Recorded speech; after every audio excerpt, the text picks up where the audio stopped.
and District 10 championships on Stream TV.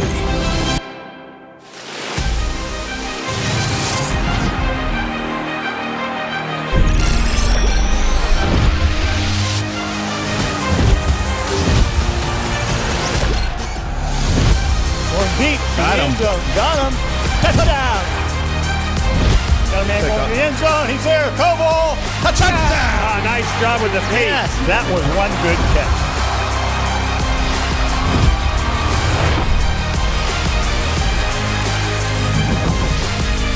Well, halfway through the season, and we are back at Carter Field for Week 5 of high school football. Tonight, the 1-3 Rockets host the 2-2 Seneca Bobcats, and we welcome you to our broadcast here tonight. Our coverage this season made possible by these great sponsors. By Oil Creek Plastics. By Titusville Area Hospital. By Interstate Pipe and Supply. By State Farm Insurance. By Poppies. By the Gordon B. Garrett Funeral Home. By Donovan and Bauer Auto Group. By The Barking Lot. By Fat Chads. By Armstrong. By Kreiner Real Estate. By Warner's Bakery. By Goodwill. By Larry's Auto Service. By Corky's Pizza. And by the Titusville Beverage.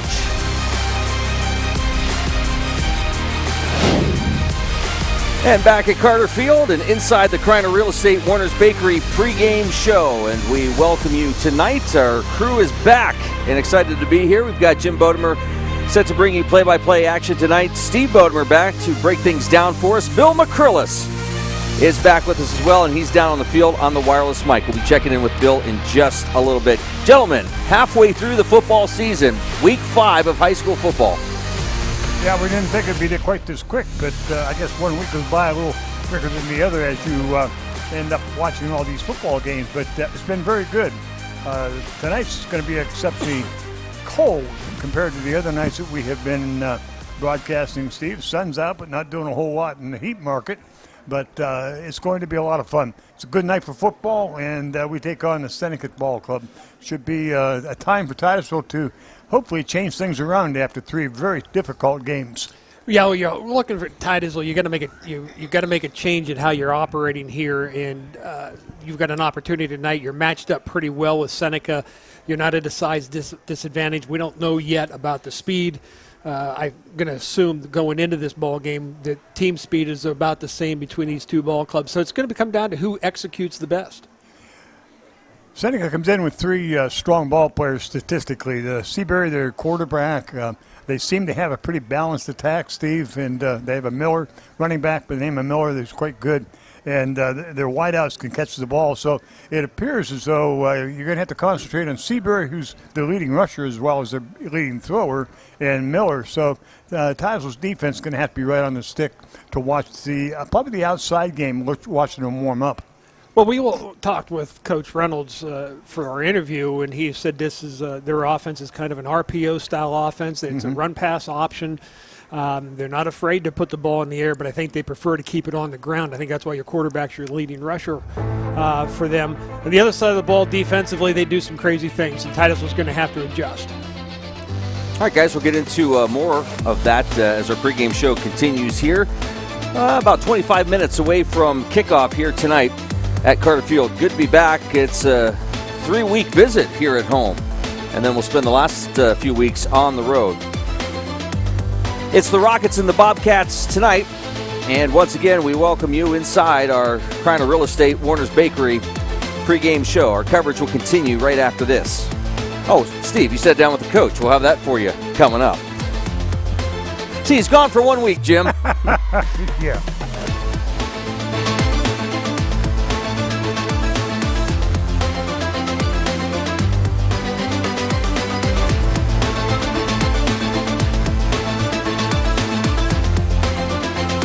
Interstate Pipe and Supply takes pride in providing superior customer service. That's why our dedicated employees are well trained and have the experience to offer friendly, quick, and reliable service and support. Need materials delivered to your job site? No problem. Interstate offers fast delivery from our 4 locations in Western Pennsylvania. We also serve Eastern Ohio, Northern Western Virginia, and Western New York. Service means business at Western Pennsylvania's premier pipe and supply company, Interstate Pipe and Supply.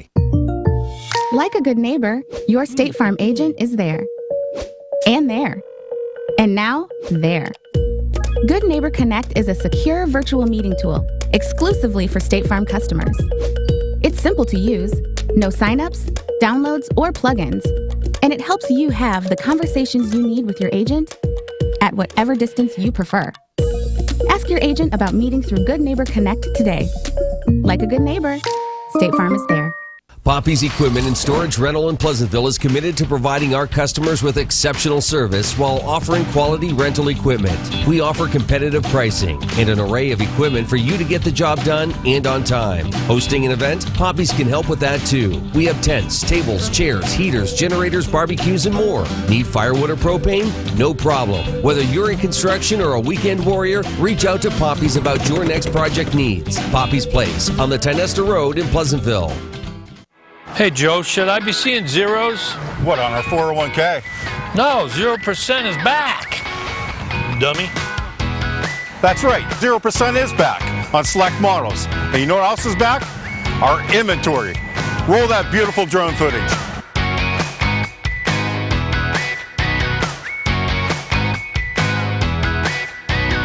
So stop out and see us for 0% financing. We're Donovan and Bauer on the Hightown Road in Titusville.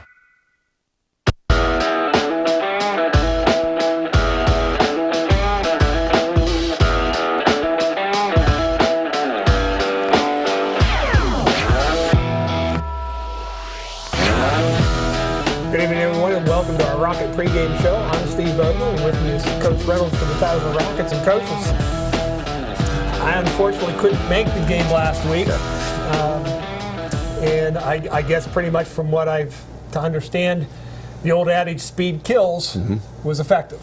Yeah, so we're playing a state championship program there. Those guys will be in the top probably 4 to 8 this year at the end of the season. That's a phenomenal program, and we knew that coming in.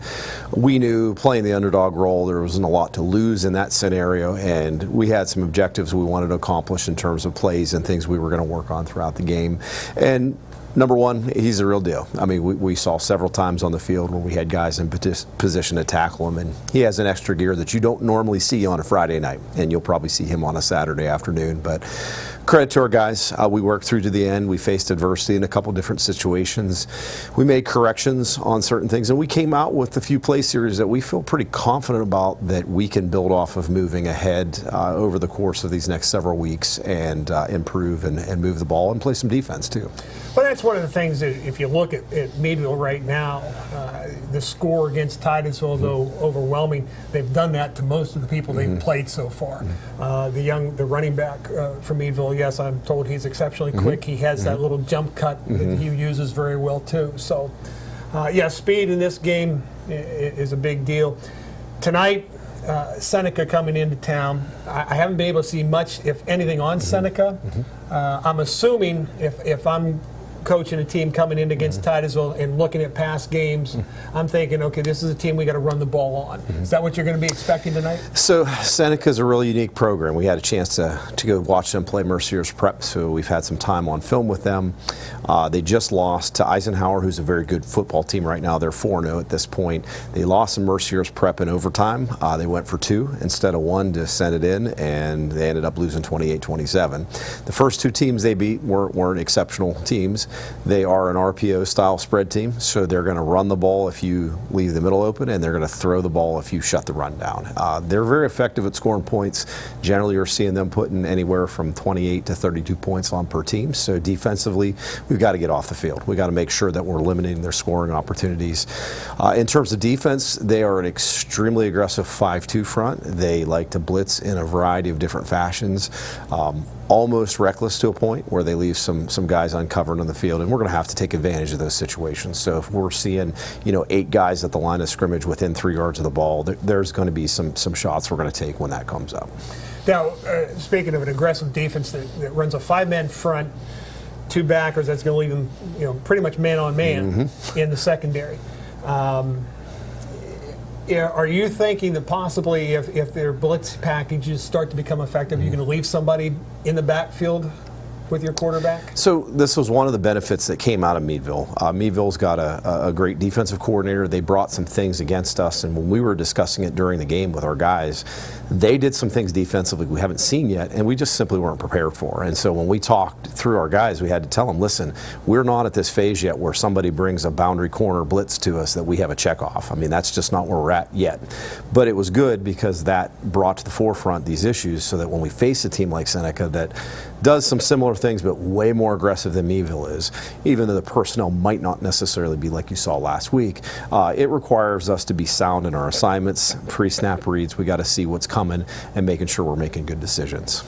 And that'll be a very interesting thing because, as you said, this program, Titusville being new now in the turnover of coaches, there's a lot of things that have to be taught, and you have very little time to do it. Again, this is week 5. We're at the midpoint season.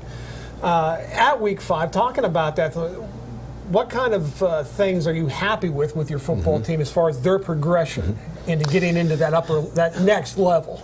So the challenge for kids to see right now is the work that they have put in since we took over is paying off right now because there's some packages and systems we're going to bring out that are highly effective. We're going to move the ball with these systems, and the only reason we can do it is because they have secured these plays, they've learned them, they've made adjustments, they're doing very well with them. I mean, we have a small series we ran where we moved the ball about 35, 40 yards against Meadville through these specific plays, so we know that we can build off of those because if you're moving the ball on Meadville in those situations, you know you can move it on anybody.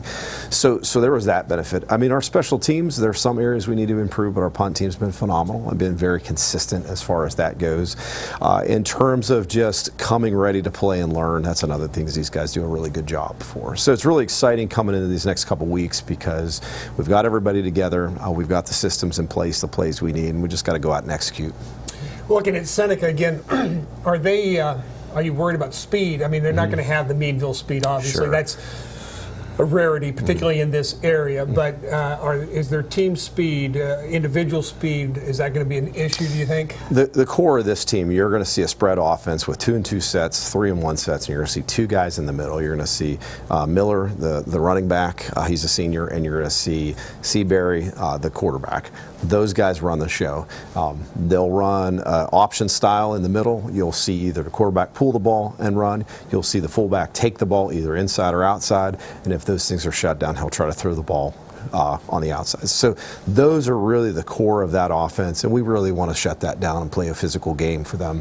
One of the shortcomings they have is they have a limited roster on that team. They're having issues with numbers over the years. This is their 3rd head coach in 4 years, and these guys know what they're doing. They coach up the team very well. But we also know that getting beyond those first teamers, there's going to be some issues. Yeah, so, well, number issues is not something strange to Titusville. We're just now bouncing back from our own number issues.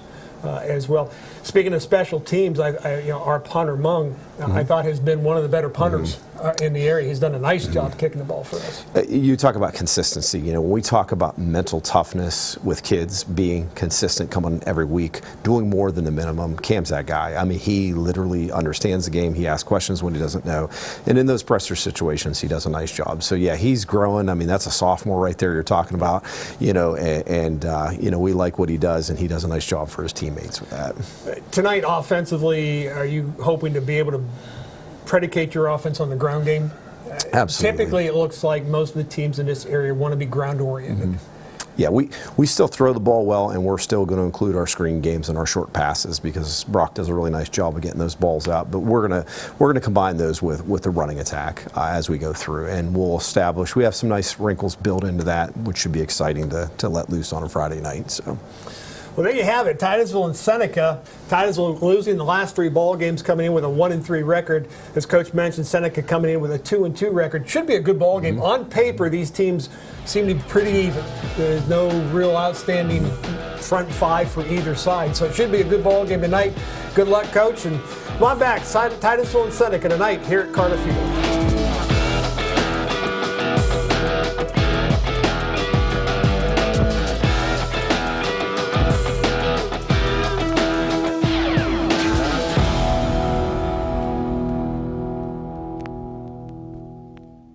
Signature here. Oh, and one last thing. What's with the chainsaw? Oh, well, service may be slowed due to network interference. Network interference? Yeah, well, maybe if you cut down some of these trees, you can finally get a decent cell signal, which is how you get internet now. Good luck. Read the fine print. Only Armstrong delivers fast and reliable internet right into your home on a network built specifically for the internet. Zoom from Armstrong. Whoever said, "It's only a dog," never loved a dog. Our philosophy is simple. We treat every dog as if it were our own, and believe us, we spoil our dogs. When dogs are comfortable, they're happy. The Barking Lot in Titusville is ready to make your dog happy by offering grooming services, daycare, and boarding. Call today to schedule an appointment, or better yet, stop in and discover a stranger, crazier, quirkier group of dog lovers at the Barking Lot in Titusville.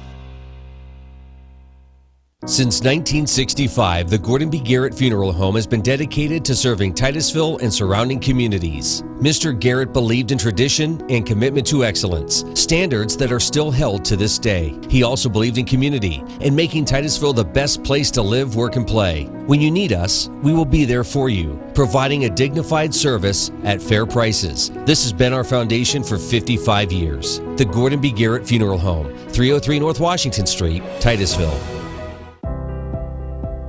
Hi, my name is Dr. Charlie Gates. I'm an orthopedic surgeon with Orthopedic Associates of Meadville, and I spend most of my time here at Titusville Area Hospital. I'm a general orthopedic surgeon. I perform wrist fracture surgery, ankle fracture surgery, and hip fracture surgeries. I do carpal tunnels and trigger fingers, knee arthroscopies, and shoulder arthroscopies. I look forward to serving the patients here in the hospital.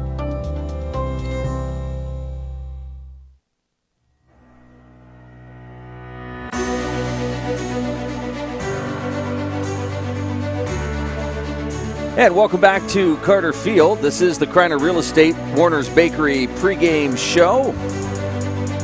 Good to be back here for week 5 of high school football. We got ourselves a really good night for football. The only difference is it's not going to be 80 degrees. It's 51 degrees right now as we get ready for game time. It's supposed to go down into the 40s before this is over. 1%. About 20 degrees difference from last week. Yes, it is. Very little chance to win, but Bill McCrillis is back with us. Well, welcome back, Bill. Glad you're doing well. You're going to be down there having a good time. I hope the wind doesn't blow. Other than that, it's a pretty good night. Got a little wind down here, though, Tim. There is. We can feel it down here, yeah. Yeah. Well, it's going to get pretty brisk if it blows much harder because it is kind of a cool evening. But it's a beautiful evening. It's a good night for football. What does the weather have an effect on the kids? We talk about it when it's 80 degrees with high humidity, 55, 1% humidity or whatever. How does that affect the kids? Shouldn't bother them at all. Yeah. When weather comes in issues, whether you've got a lot of high winds, and that'll play into effect with the kicking game, of course, some of the passing game. But if it stays dry, the temperature just drops even to this. Now, if we were to be in late in the year and it's into the 20s, that's a different story. Then hands start to get numb sometimes, and it's hard to hold on to the ball and stuff. But tonight, weather really shouldn't be an issue. We've had some good years of football here the last, 3 or 4 years, since the Mud Bowl, I guess. What was back a few years back. Wireless Mike tonight brought to you by Titusville Dairy Products Company and by, convenient enough, Warm Home and Hearth in Pleasantville. So if it is cold for you tonight, you might want to stop out there and visit with them. And we'll be going back down to Bill throughout the game, about 10 minutes away from kickoff here. Band out on the field, kind of nice. We watched them march into the field, coming down into the stadium, entertaining folks between the school and here. So those are those old-time things, Jim, that we talk about after the game, following the band back up to the high school. Yeah, it's winning and losing is very important. Steve, you and I are from the old school. Second place is first place for losers. Yep. And that's our old school philosophy. But coming to Carter Field has been a tradition, and I've talked about it before. I've started down here in 1948 with Tom Dibble and Bill McGraw and Panis and those guys playing. But you come in here on Friday night and you watch the band come in, the cheerleaders come in, the team comes down, brown and gold night. Got the rocket painted brown and gold out here. It's just a great tradition, and it's a lot of fun to come in here on Friday nights. I look forward to it all the time. All right, kickoff coming up in about 9 minutes or so. Looking forward to bringing you tonight's matchup between the Rockets and the Bobcats. This is the Kreiner Real Estate, Warner's Bakery, pregame show. Our coverage will continue right after this. At Donovan and Bauer Auto Group, all the local fall sports seasons are here. No matter if you're making that touchdown, running that extra mile, scoring that winning goal, making that putt for birdie, or slamming down that setter spike, the team at Donovan and Bauer Auto Group is a proud supporter of all the fall athletics in Titusville and the surrounding area. Doing your best is a team effort, and the team here at Donovan and Bauer attempts to give the best effort to our customers day in and out, just like all the local athletes. Have a safe and memorable 22 fall sports season to all the local teams and athletes. When you have the time, visit us on our website at donovanbauer.com and score that winning deal.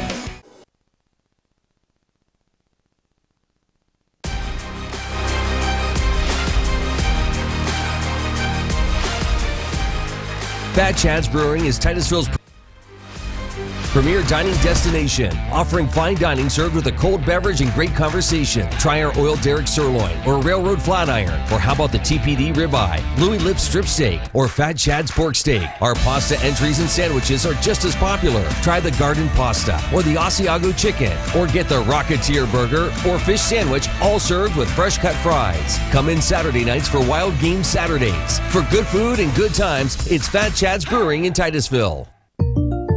Like a good neighbor, your State Farm agent is there. And there. And now, there. Good Neighbor Connect is a secure virtual meeting tool exclusively for State Farm customers. It's simple to use, no signups, downloads, or plugins, and it helps you have the conversations you need with your agent at whatever distance you prefer. Ask your agent about meeting through Good Neighbor Connect today. Like a good neighbor, State Farm is there. Let's say I have an internet issue. Do you offer in-home support? That would be fee. You did say free, right? That's a fee. Free? Fee. So do I pay for in-home support or do I not pay for in-home support? Correct. Read the fine print. Only Armstrong provides all our customers with free local support and service, in-home, by telephone, or one of our local stores. Zoom from Armstrong. Would you love to exercise, but pain is holding you back? The aquatic therapy offered at Titusville Area Hospital Physical Therapy may benefit anyone suffering from joint pain, recovery from joint replacements, or other surgeries, fibromyalgia, osteoarthritis, muscle weakness, or other physical limitations. In the comfort of a heated pool and with private one-on-one sessions, the professionals at TAH Physical Therapy can help. Call today for more information. 827-0354. And welcome back to Carter Field. Tonight, the Rockets hosting the Seneca Bobcats. And we're going to be going down to the field here in just a little bit. But before we do that, it's a segment we haven't done in a couple weeks. It's time now for Bodemer's Basics. And Steve, we'll let you take it away here. If I can find the right button. If you can, yeah, that would help me because I don't remember what I told you. Passing game, again, Titusville has to get off there. These guys like to crowd the line of scrimmage. We should be able to get somebody behind them, hopefully get some passing game going here. Again, and we got to tackle. All right, we'll come back to that in a minute.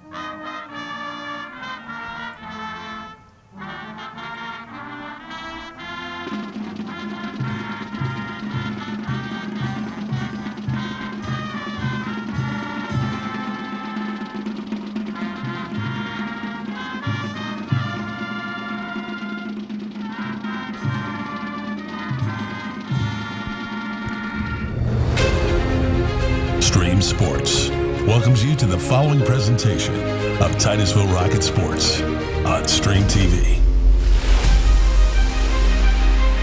Well, we wrap up the Kreiner Real Estate Warner's Bakery pregame show. Kickoff just moments away, but Steve, those last points you wanted to bring up? To be a big issue for Titusville. We got to get a hold of them and hold on and finish the tackles. And then the other one is finishing drives. We get the ball moving offensively, take it down, and get some points out of the drive. All right. Reaching for standings. Standings, as we figured, Meadville and Oil City at the top at 4-0. Warren is 2-2. We're sitting at 1-3. Franklin and Connie at 0-4. Pretty much we talked a little bit before the season started how we thought things might go, and that's pretty much where we saw things falling right there. We knew Meadville and Oil City were going to be the top of the region. We're going to go down to the field to Bill McCrillis for the coin toss in just a moment. Again, the Rockets and the Bobcats here tonight. It's going to be interesting. We've talked to a lot of people trying to find anything out about the Bobcats, and it's been a difficult week to do that. Yeah, they've done a nice job of keeping things quiet. The normal websites that I went to try to find something have nothing listed, no stats, anything that way, and very few, if any, highlights available. So realistically, we're walking into this just blind. I tried to get on the one website. It was a pay-for-view type of thing, and I didn't pay for view. But that was the only one that I could find is just one film on the Bobcats. And it's going to be a hit-and-miss kind of situation, I think, even for Coach. He had an idea, but you don't know until you see it. Right. And again, the high school teams are required to trade game films. I overheard somebody talking earlier. I believe the Seneca was a little bit slow in getting their game films up to Titusville. Don't know if that's true or not. But anyway, Titusville's had an opportunity to see him on film, and Coach should hopefully have things ready to go. Go down the field, and Bill McCrillis says the captains are going to meet, and we'll see who won the toss. Okay, gentlemen, introduce yourselves. For the Seneca Bobcats tonight, captains are number 22, Bo Barber, and number 8, Nolan Seabury. Okay. Wait, you won the toss, you chose to receive. Gould, you want to kick the ball that way, is that correct? Yes, sir. Okay, just have you come around this way. There you have it, guys. Sharpsville won the toss. Titusville's deferred, and so Seneca will receive. No, I think Seneca won the toss and chose to receive it. Yep, they did. Oh, okay. Got it backwards. Well, they're going to get the ball anyway. Okay. Either way, they're going to get the ball, yeah. Which means that we'll get it in the start of the second half. So we've talked about that many times. We'll see how the second quarter plays out to see whether or not that's a very important factor in the game. So. Well, this will, that tells you that Seneca has a lot of faith in their offense, and they are good. They do put up points on the board. They've been over 25, 28 points pretty much every game they've played this year. So we're going to get a look at Titusville's defense right off the bat. Can we stop them and cause the punt? Just going back to this real quick, Steve, really nothing too surprising. I think everybody's been talking about the game coming up next week between Oil City and Meadville. Yeah, the two unbeatens in the region, and they're both good teams. They both have good running backs. Of course, we saw the young man from Meadville last week. Oil City has a good tailback in their backfield as well. So it's going to be a good game. If you're expecting to see the ball in the air, don't go to it because it's going to be a ground game. And I was told, too, I think, that it's changed from Friday till Saturday. That's right. Change in schedule. So watch the paper for that one. But right now, we got a good one getting ready to start here at Titusville as we get set to kick off. And the kick is going to come down to the left side. It's taken at about the 5-yard line, out across the 10, out across the 15 to 20, and brought down about the 26-yard line. Buccini with the carry for Seneca. And that's where they'll put it in play, first down and 10 at the 26. 54 in on the tackle, guys. Here we go, the starting lineups. Hancock, Saxon, and Kerr. They're your down 3. Linebackers, I believe. Titus comes back to the lineup. Mung, Miller, and Schmidt. And your secondary, Shoemaker, Carpin, Koval, Burley, and Johnson to round things out. Seabury will run the offense for the Bobcats. They has doubles on both sides. Now he'll drop back into shotgun. Miller, the running back position. Snap, given off to Miller. Miller straight ahead. He's going to be hit and dropped after he gets through the 30 to about the 31. Pick up about 5 on the play. Bring up a second down and 5. Pretty good hole for him that time. Well, this is what Titusville we talked about earlier. These guys are going to run the ball until you force them to throw it. That's that run-pass option. Though they're going to want to keep the ball on the ground. They've seen us in the past and think they can have some success running the ball. Doubles to the left, Lieber to the right. Lieber is their leading receiver. Snap. Ball's given up to Miller, trying to get to the outside. Burley's up quick, and they make the hit. Close to a first down, though. He's out around the 35, 36-yard line. I thought Ashton had a little better shot at him than he did. See if they get they're about a yard short. Huh? It'll be interesting here now. Titusville's going to have to stand up here. If we can get this stopped, force the punt, that would be a good step for our defense to start this ball game. Barber and Bem come wide to the left, doubles to the left, check that to the right, doubles to the left also. Titusville anticipating a run. Seabury now comes up to the line, and he'll change the play. The quarterback, Seabury, is a junior. There's the snap, given off to Miller. He's going to come across the 35. He'll have probably just enough. Out to about the 37-yard line, so picked up a 2-yard gain, give him 1st and 10. Well, he fell forward, and that's what gave it to him. Titusville did a nice job of attacking up, making contact, but he just managed to fall forward to pick up that yard he needed.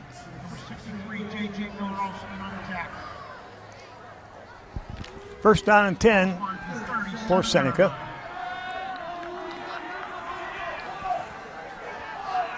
Bushmick wide to the right. Got a wing right, wing left, and a receiver wide left. Seabury wants to throw. Throws passes up tight at the 42 and immediately brought down at about the 44-yard line. Pass was complete to Barber. One of those quick out patterns. It's very hard to defend these. If the quarterback has the time to hit the receiver in the numbers like he did there, it's very hard to defend those. Barber comes wide to the right now for Seneca. They stay in a double wing. Hashimi's wide to the left. Ball is kept by Seabury. Out across the left side, wants to get to the outside. He does. Knocked out of bounds. They're about the midfield stripe. We'll see where they spot on the far side of the field.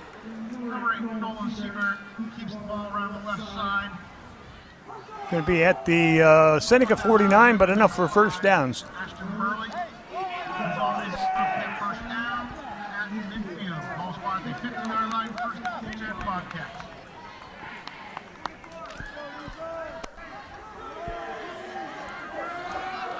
Barber comes wide to the left once again for the Seneca Bobcats. Bushrimi again wide left and a timeout. Good speed by the head coach coming down there to call that timeout. Yeah. It was pretty good for a big man. Well, it's a good thing he put on the brakes because I think he'd hurt this official on his side, and he was heading right at him. Do you think he wanted a timeout? No, I don't think so. Okay. Short of the restroom.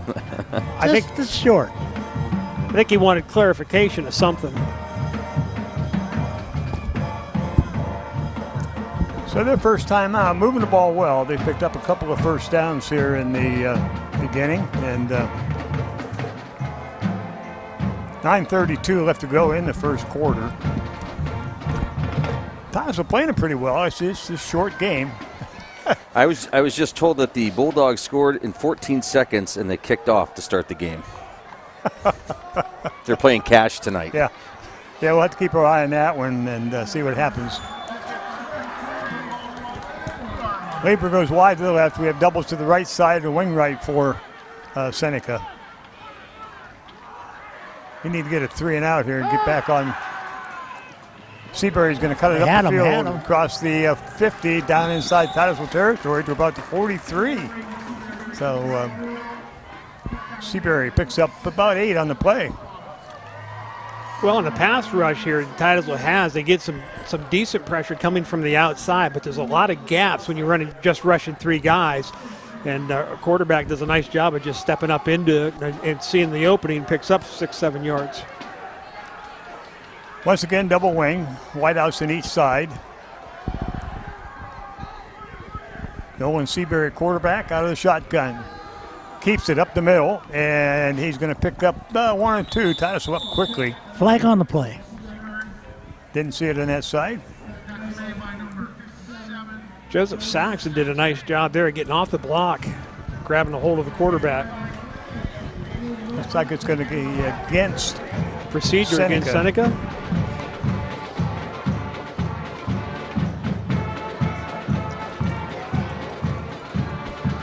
That's exactly what it is, guys.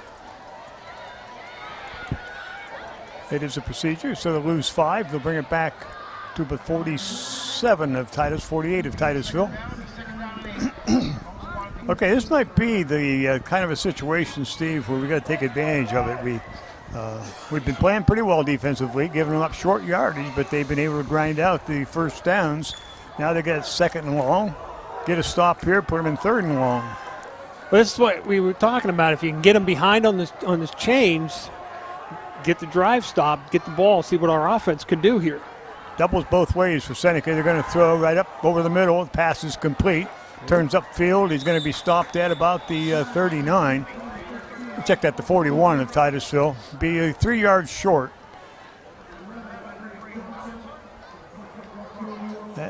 More like a yard short. So bring a 3rd down and 1 for Seneca. This is a really hard down to stop here. Yeah, it really is. They said doubles to the left. Check that, single left, single right with double wing. Ball goes to Miller, right up the middle. Miller out across the 40, 35, and he's loose. Into the end zone, touchdown Seneca. Broke it right up the middle, Steve, and nobody touched him. Well, we had a shot at him, but we just couldn't quite hold on to him. And once he got through that initial rush of the Rockets into the secondary, he was off and gone. 7:48, first quarter. First possession, Seneca takes it for the TD. 41 yards for Mr. Miller. Extra point attempt coming up. The snap, the kick is up, and the kick looks good. It is good. 7-0 Seneca. They'll be kicking off to the Rockets and see what Titusville can do in their first possession. We're going to get some penetration here up front, but we're just not quite there. We get a guy come through clean. It was a tackle, just not able to get to the running back in time, and then just nobody else is there. They do a nice job of pushing people out of his way. Once he got into the secondary, pretty much over for us, and that's a nice play, nice run by the Seneca. That was a good series by Seneca, and not a bad. That sounds stupid. Not a bad series for Titusville. You're worried about that now? No, it really. You're right, though. It wasn't necessarily a bad series for the Titusville defense. You had opportunities, and again, this is what we talked about. One of the things you got to learn to do. Do you know where the mute button is for Luke? I've hit buttons on his computer stuff before, and he keeps slapping my hands. That's why I'm arthritic now. Where do you think he was last week? Yeah. Oh, I better watch my mouth. I'll get suspended this week. Somebody asked real quick, we mentioned the matchup next week between Oil City and Meadville. Titusville will be home, and that is homecoming next week. Yes. So it's going to be a big celebration here at Carter Field. Randazzo will be doing the kicking for Seneca. Titusville will have 3 back. Check that, 2 back. They've lined up a little bit differently here this evening. Looks like Long and Johnson. Kick's going to be short. It's going to be taken by the up man at the 28. Out across the 30, 40, 45. Cut back. He's at the 50, 45, 30, 25. Get her going, Johnson. And down at the 7. Excellent return. No flags. Really well executed. And one of the things you worry about sometimes is that some of the up backs on these kickoffs haven't paid attention during practices, so they don't know what's being called. If they call a right return, left return, center return. Here you're going to see he's on the left side, but he knows right away it's supposed to be middle to the right side of the field of return. Nice job by the guys blocking for him. He gets in there untouched and into the secondary.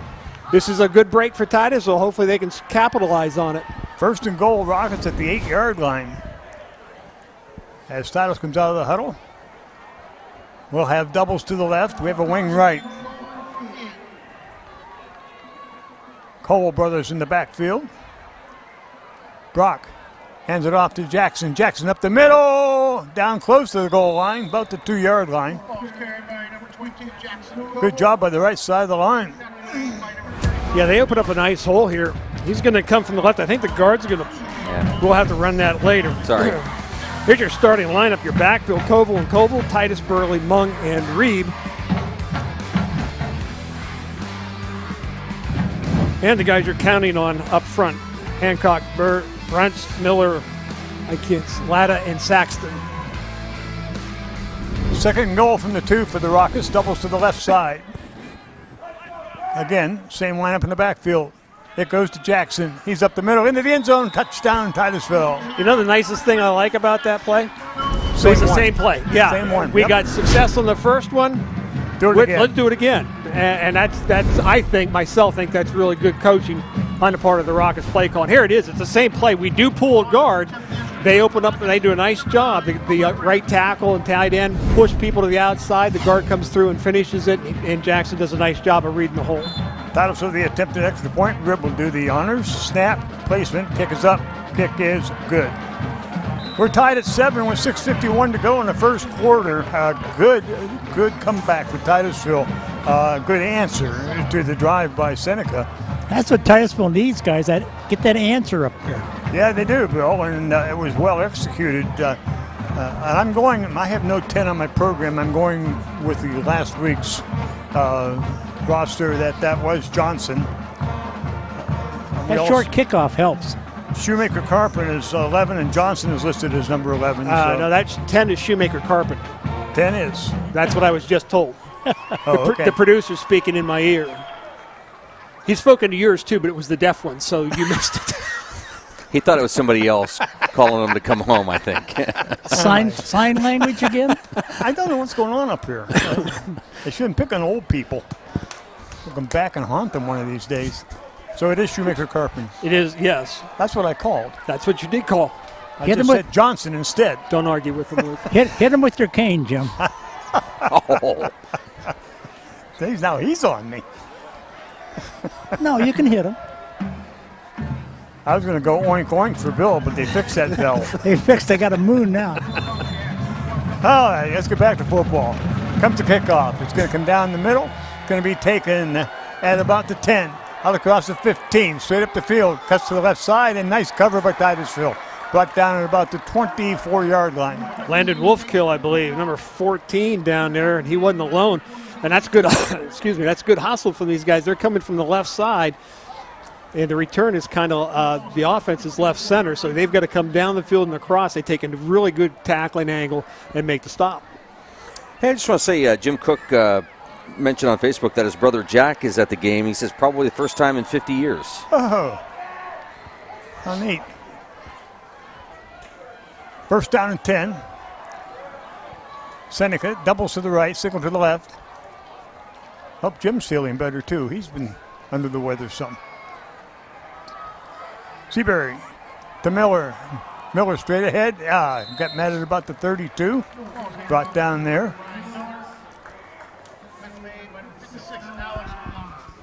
Alex Latta with the tackle on that one, doing a nice job. And Titusville's up front. They're starting to get a little better at meeting the blockers, getting off of them, and starting to make some tackles. That's going to be hopefully pay bigger dividends as this game goes on. Second down, 6 at the own 28 will be the Bobcats. Doubles right, single to the left, wing right.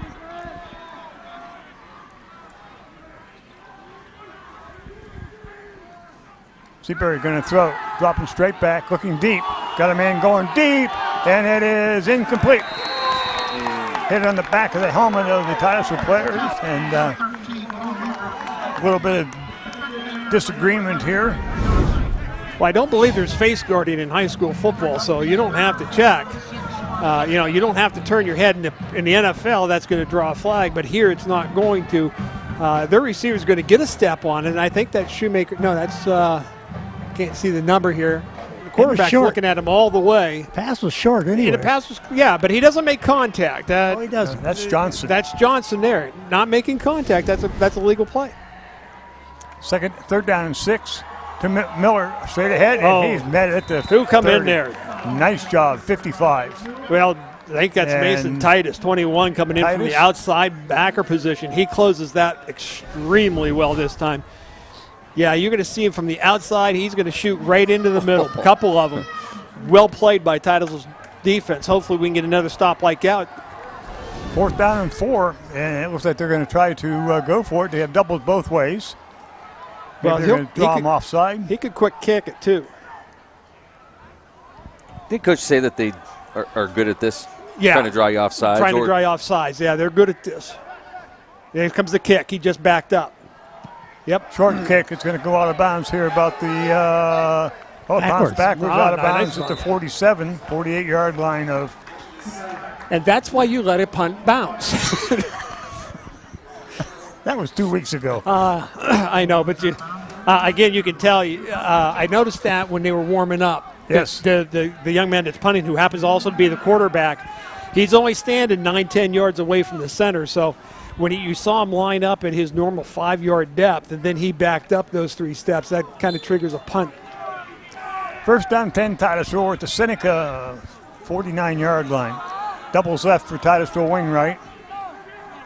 Brock Colville, quarterback, gives it off to his brother Jackson. Jackson cuts to the outside, drives straight ahead. He's met and stopped at the 45, but a pickup of about 5 on the play.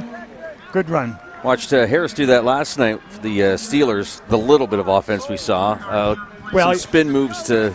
The difference there was, though, when Harris has to make his spin move, it's right at the line of scrimmage. We at least got Brock into that 2-yard, 3-yard area beyond the line of scrimmage before he had to take a spin move. Gain of 4, 2nd down and 6. Doubles left, wing right. Same formation. Now a man in motion is Burley. Comes to Burley. Burley gets to the outside. Get a block. He did. Oh, flag down. Couple flags. And it's going to be,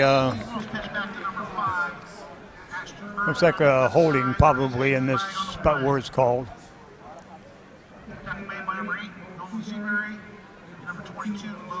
Play was good when you get down to the 35, but it's going to come back with a hold, I believe.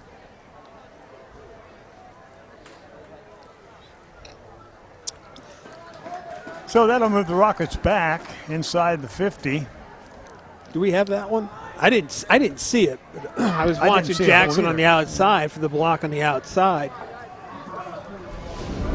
Let's take a look here and wind her back. Hold on. Oh. Let's try this one. Okay, Burley in motion, so it's just a quick. Oh, right there. Oh, yeah, right there. Yeah. Hooked an arm. That's going to happen sometimes on these counters or misdirection plays. Brings up a 2nd down and 16, back to the Titusville 45. Doubles left, wing right, man in motion. To the right is Rib. Whistle and a flag.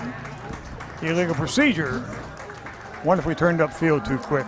Well, I'm not too sure. I know he threw a flag pretty early. Yeah, that's what I thought too. I wonder if somebody was in a stance and then pulled their hand up. No, I was watching the man in motion. I know he turned up field, whether he turned too quickly or not. Now, watch Seneca's defense here. They had a little bit of issues trying to line up there, but if you watch, they're going to crowd the line of scrimmage. This is another thing Coach told us, is they like to play within 5-6 yards of the line of scrimmage. The ball back now at the 40-yard line. Same play. Brock looking to throw. He's got a man going deep. He's going to be there. Get there. Oh, just over his head. Oh, man. Just over his head. Just off his fingers, too. Wow. Oh, and Rib was the receiver. There's good protection. Brock does a nice job of standing his ground, coming right down in there. That's one you got to catch. Just a little bit long. That's one of those coming over the shoulder. Those sometimes can be hard to kind of short arm. You think your arms are out as far as they need to be, and they're just not quite there. 3rd down and 40, 20. Koval once again off to his brother Jackson. Jackson drives straight ahead. He gets out to the 45, and that'll bring up a 4th down punting situation for Titusville. Again, that's that play we've run for a touchdown. Again, we're doing a nice job of opening holes up there. I think Coach is 5 yards. He's going to put that in his mind, and next time we have the ball, you may see a lot of that play. So it's 4th down 15, and the ball is at the 46 of Titusville. Mong will go back to kick. Single receiver for the Bobcats. End over end kick. It's going to hit at the 30. And Titusville will down, check that, the 20. Titusville down at the 22-yard line. And that's where the Bobcats will put it in play, 1st and 10. Well, we had something going there, I think, Steve, but penalties will get you every time. Slow you down real quick, won't they? Yeah, penalties, they're drive killers, particularly if you're not an extremely potent offense. When you're ground-oriented, pretty much Titusville, I think, is trying to get some ground game going, although we had a shot at it. We had the deep ball and good call. Just a little bit too far. And I don't have a problem with the 3rd and long call. Pick up another 5-6 yards, help your punter out a little bit. So right now I kind of like the way Titusville's offense is working a little bit. Hopefully their defense here can play the same way they did the last series. 1st down and 10 for Seneca at their own 21. They have doubles both sides. Seabury with Miller in the backfield. Ball's given to Miller straight ahead, and he's going to break the tackle. Oh, there's a block in the back. You got to call that. My goodness sakes. How do you not call that? Miller's going to take it in the house.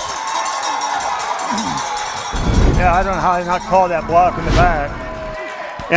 We've talked about it before, how we talk about calls can be crucial at any time of the game. This missed call here leads to an immediate touchdown. You're going to see coming up here, you watch, I think it's Burley, the one that's going to get it. He's going to come up, watch the receiver miss him. No, right here on 10, that's a hold. Yeah, their receiver's got a hold of him. Well, it makes no difference. They went 65 yards for the touchdown. Point attempt, snap, placement, kick is up, and the kick is good. 14-7 with 2:42 to go in the first. 2 big plays by Mr. Ryan Miller, and the Bobcats take the lead. Well, the thing here right now with Titusville, if I'm Coach Reynolds and his staff, I'm telling my kids, hey, look, the only time they've scored is when they've been able to break one on us, and this is what we've got to adjust to. This is what you've got to.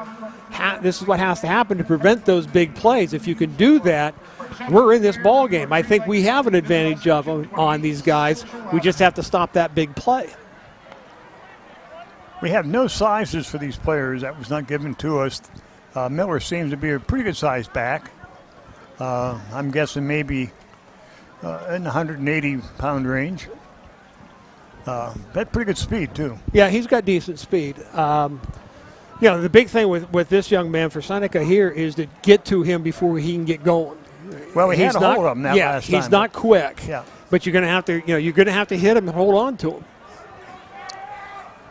Well, we'll see what Titusville can do this time. I noticed the special teams coach over here for Seneca was giving a little extra instructions as to how to cover this kickoff, because the last time we took it back about 70 yards. So we'll see what Titusville can do this time.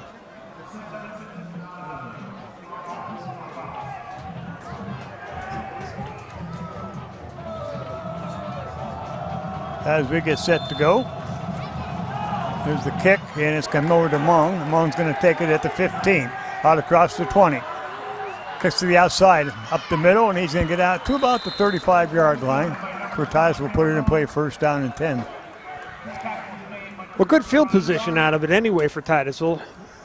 Hopefully, we'll see. I think you might see off that pass too. You may see our own little play action. Yeah.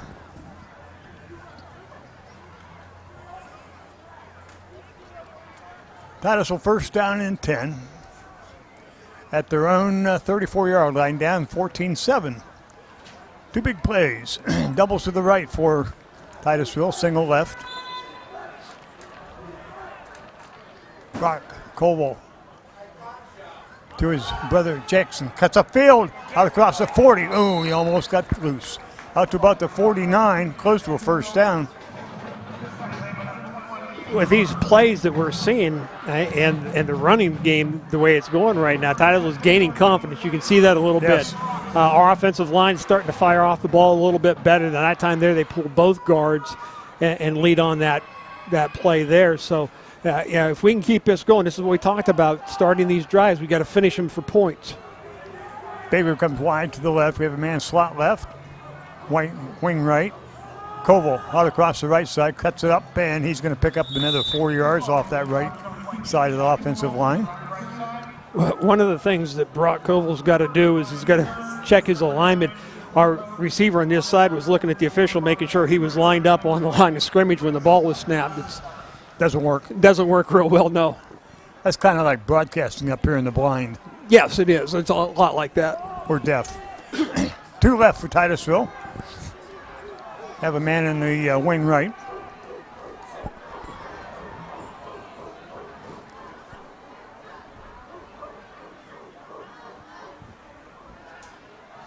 On the snap, Brock wants to throw. Pass comes back to the left side, right through the hands of the receiver.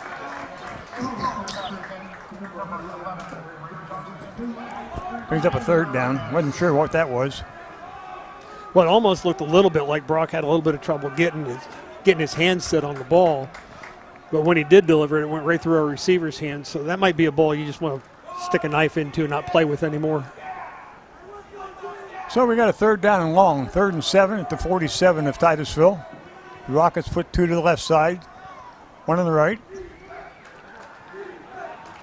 Brock hands it off to Jackson. Jackson cuts upfield, across the 50, down to about the 48-yard line of Seneca. See what Coach wants to do here. I think he's going to go for it. I've got confidence in this running game at this point right now. I'm going to run it again. I wondered about that. It's on the other side. Bill, that looked like a horse collar? It looked like it to me, but the ref was standing right there. He didn't grab a flag or nothing. Oh, it's 4th and short. He sure had a head down real quick. Everybody up in the box for Seneca. It comes to Jackson. Jackson cuts upfield. Nice cut. Across the 40 to the 38-yard line. That's a good run. Yeah, that's a very good run, and it's a good play call. Titusville's been running this trap series game against Seneca and doing a great job with it. Again, here we go. Let's finish this drive, get this thing tied back up. I really like the way we're playing right now. I think we have a decided advantage here if we can just stop the big play. This line play has been outstanding right now. Yeah, it is. Very good. Doubles left, single right in the wing right for Titusville. Burley in motion to the left. Pitch back to Burley. Burley gets to the outside. Get a block. He does. Cuts upfield. And he's inside the 25 to about the 24-yard line. Two things on that play that I thought were really good is you've got the Jackson and Koval is leading him. And he does a nice job. He's not holding. He doesn't get caught trying to hit the guy in the back. And then Burley does a nice job of finding him, letting him make that block, and then cut off his backside and picks up the 1st down. 10 seconds left to go here in the first quarter, so this quarter will run out. Into the 1, it's 14-7. Seneca on top of the Rockets. The Rockets with a good drive going. We'll be right back.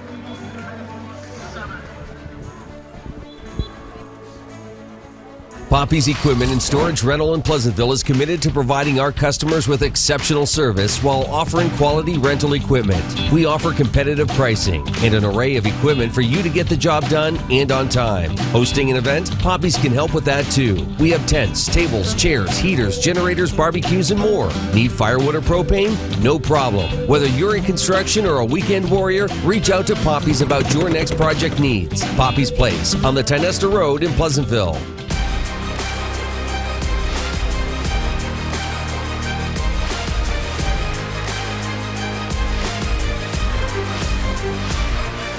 And welcome back to Carter Field. Second quarter action getting underway here. Titusville down 14-7. Gave up 2 real big plays. A good running back, Ryan Miller of Seneca, but Titusville now on a good drive. Last time we had a good drive going, but we got caught with penalties, Steve. So this time penalty-free so far and moving the ball very well. The ball is at the 24 of Seneca. Doubles right for Titusville. Single in the left, wing left. Brock keeps the ball, gets the block, kicks it upfield. Stiff arm, nice stiff arm, across the 15, the 10, and knocked out of bounds at about the 9-yard line. Oh, they say he stepped out on the 12. First down. That's a good run there by Brock, and we're going to see, you're going to see here, watch 18. He's going to come in here and get a good block, and then Brock's going to do a nice job. He's got good speed, gets the outside, and a nice face, or a nice stiff arm. Does a nice job of getting us inside, well, just at the 10, I guess. They mark it at the 12. Oh, at the 12, okay. Yeah, first down and 10.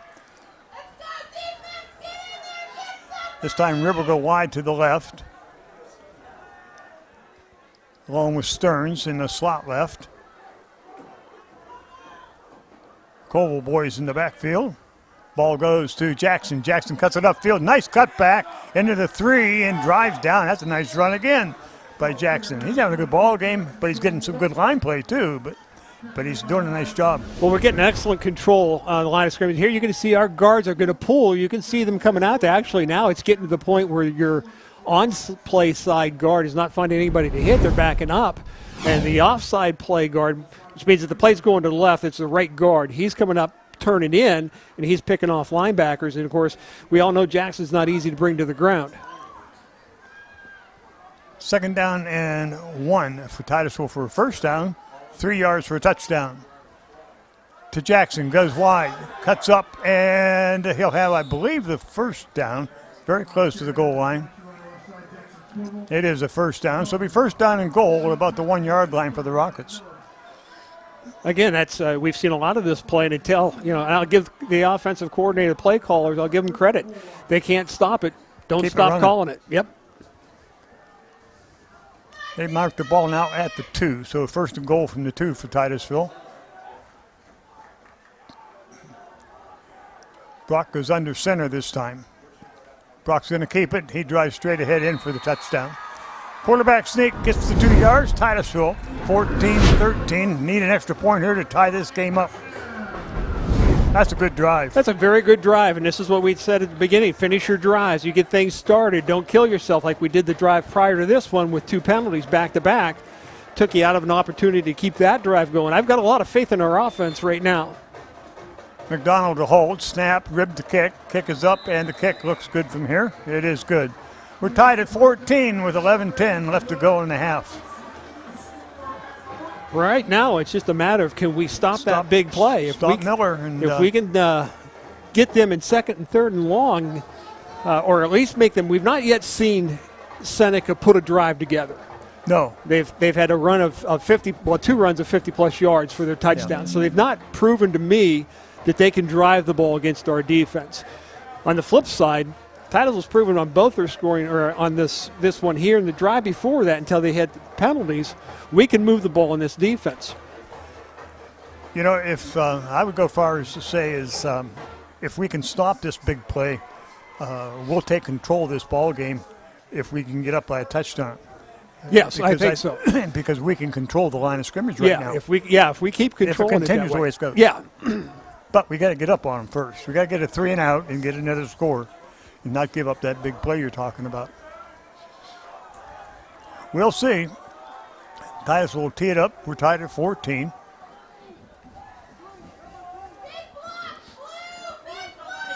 Scalise standing back in the middle, but they're going to send deep.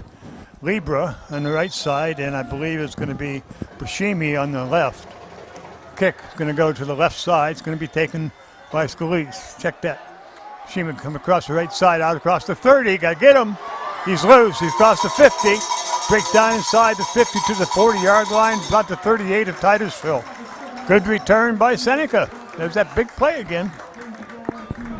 Well, again, just we're down there, but kickoff team this time not ready or not able to shed blockers. We're there in our alleys, get off the blocks, but they just can't get off the blocks. And then he sees the opening. Nice job by Ribb to playing safety there. Oil Creek Plastics again providing us with our instant replay tonight. Well, it'll be first down and 10 for Seneca. They're at the Titusville 38. We can still get a 4 and out here. 3 and out, hopefully. Seneca's a little confused. Doubles to the right, doubles to the left.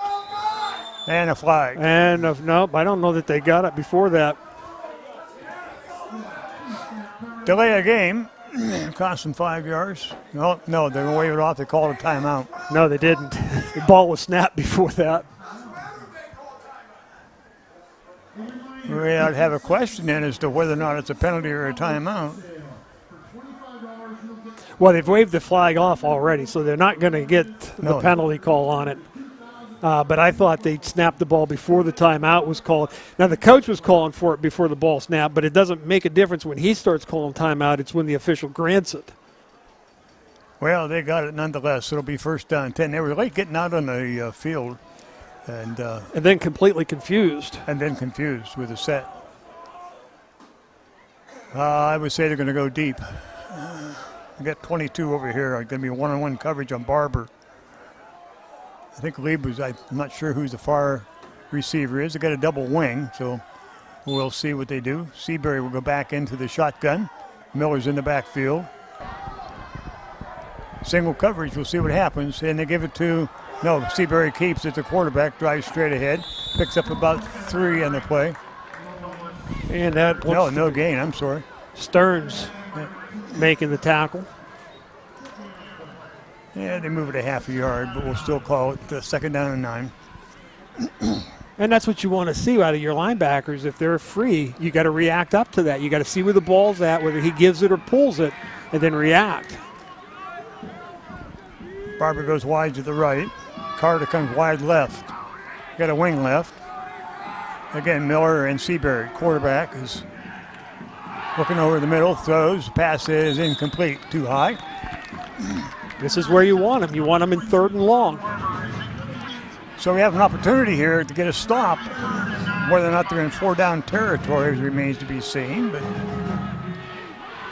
I'm willing to bet that they'll go for it if they don't. If they get some yardage on this play, they can get to 4th and 5 or so. I'm willing to bet they're going to. Here comes their running back in. Yeah, Miller's coming back in, so I suspect that.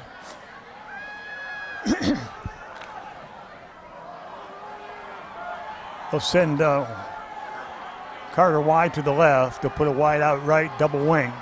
This is where they run the big guy out of this formation. They give it to Miller straight ahead, and he's going to be hit and stopped. Picked up about 3 yards maybe, but coming up there pretty quick for the Rockets. 28, I think Brett it was. Schmidt, yeah. Schmidt does a nice job of there on coming up here. Now, this has been an interesting call. You're at 4th and 6, 4th and 5. I don't think they're going to go for it. He looks like he's going to send in the play. There's a big down here for Titusville. This is, and it's a gamble here for Seneca, both whether or not you get the first down or not, but you could break your team's spirit here. Yeah. Well, you wonder which Miller or Seabury. They're going to run a double to the right side. They're going to throw. Nope. Seabury's going to keep. Got to get him. They do. And I don't think he has enough for the first down. He's short. Right at the 30. And I think Titusville will take over. Yep. They do.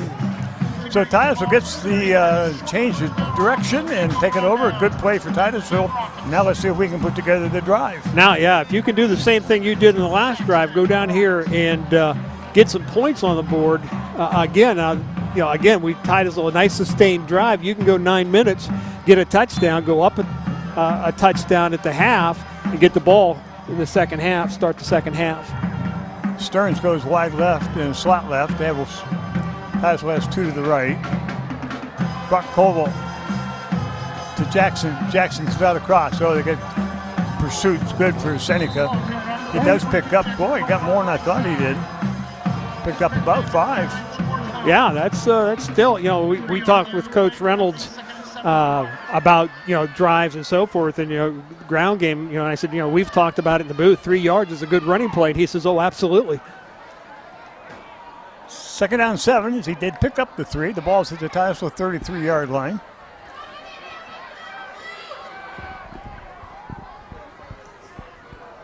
In motion, Burley. Pitch to Burley. Burley cuts upfield, and he's going to get close to the first down. Takes it out across the 35 to about the 37. That was a good run by Burley because he's going to get some hands grabbing at him here. You're going to see him coming in motion, the quick pitch. There's one that he gets through. Here comes another one. He cuts up inside. That's a good run. And then when he does get hit, he still drives his feet and picks up another yard. So it's a big 3rd down play. 3rd and 2 for Titusville at their own 38. Put 2 to the left side. 1 in the slot right. Close snap. Brock keeps it, goes across close to the first down. Going to have to measure, and they're going to say it's 4th down. Didn't quite get there. Now coach has to make a decision. 4th and less than 1. I'd keep it. I think I might be tempted to go with it. Now you notice what Seneca's trying to do to combat this run now is they're going to try to overload the offensive line. They're sending both middle backers through gaps as well. Big play for Titusville. 4th down and 1 at their own 39-yard line. Brock's going to go under center. Brock keeps it, snap, and I don't know if he got there. He's past the 40. Did he pass the 40? Yes, he did. 1st down, Titusville. I wasn't sure he got there from my vantage point. Well, I think, was it Jackson that came? Was he in the backfield with him? Because I think somebody comes up and gives him a little shove from behind. A little bit of that rugby play, Bill. Yeah, being over 6 foot doesn't hurt either. Stretch it out there a bit, huh? Yes, sir. Now Titusville will send 2 to the right side. Single in the back. Cole out of shotgun. Hands it off, first man straight ahead, and he gets nothing. Play shut down nicely by Seneca. Again, we've talked about how many men they put in the box, and they are sending linebackers galore. Titusville's going to have to make some adjustments in their blocking schemes, but what I'd like to see them do is just kind of run some play action off of this and see if we can't sneak a tight end, because that middle of that field right behind where those linebackers were should be open. Once again, Titusville will send 2 to the right side. Put a wing left. 2nd down, 10. In motion to the left. Reed looking deep. Brock going to throw deep. Pass is in and out of the hands of the wide out. Incomplete. Will bring up a 3rd down. A nice job by the Rocket receiver. He ended up cutting in front of the defensive back and almost made a catch there. That's Owen Ribb, the intended receiver for Titusville. A little better coverage that time than the first time we threw that ball on that play for Seneca. Big 3rd down, 10 play now for Titusville. We get 2 to the right side.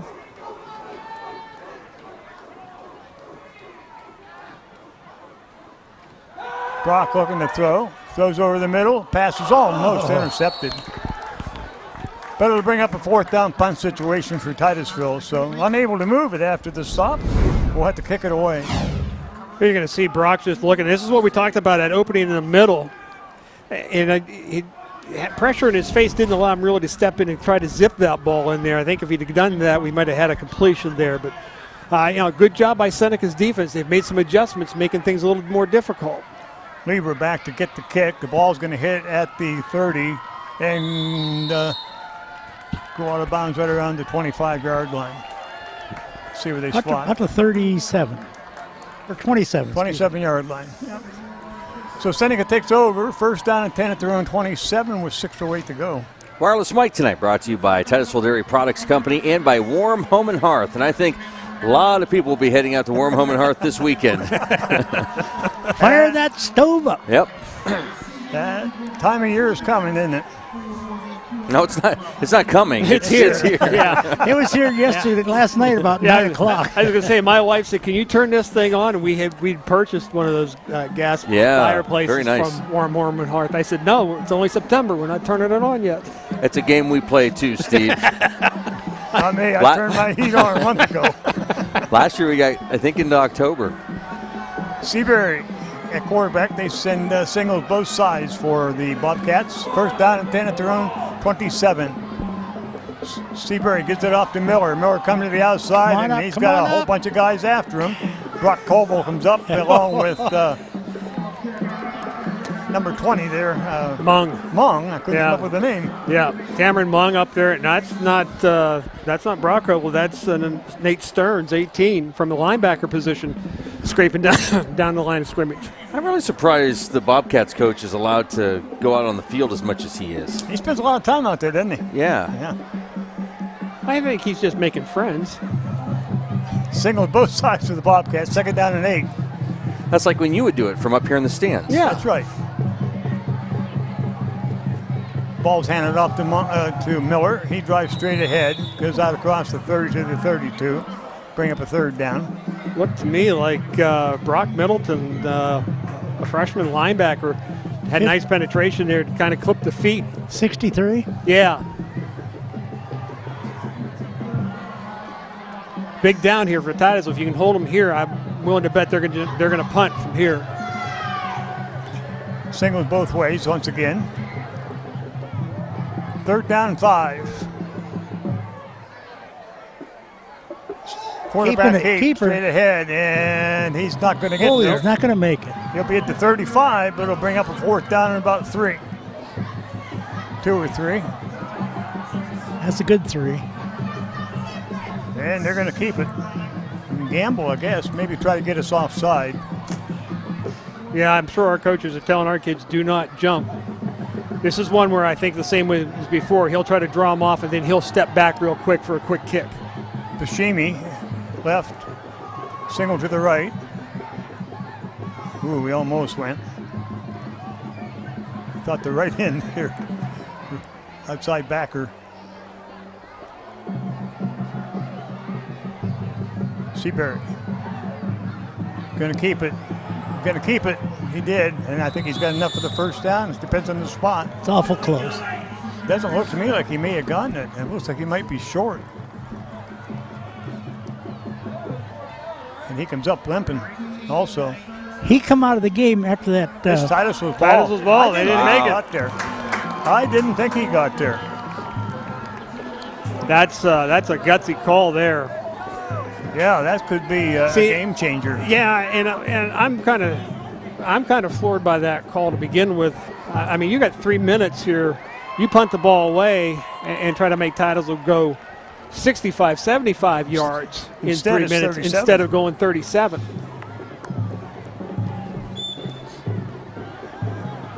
Ribb and Colville go wide to the left. Stack up on that side. Wing left for Titusville. 1st and 10. Brock rolls to his left. Still rolling. Looking deep.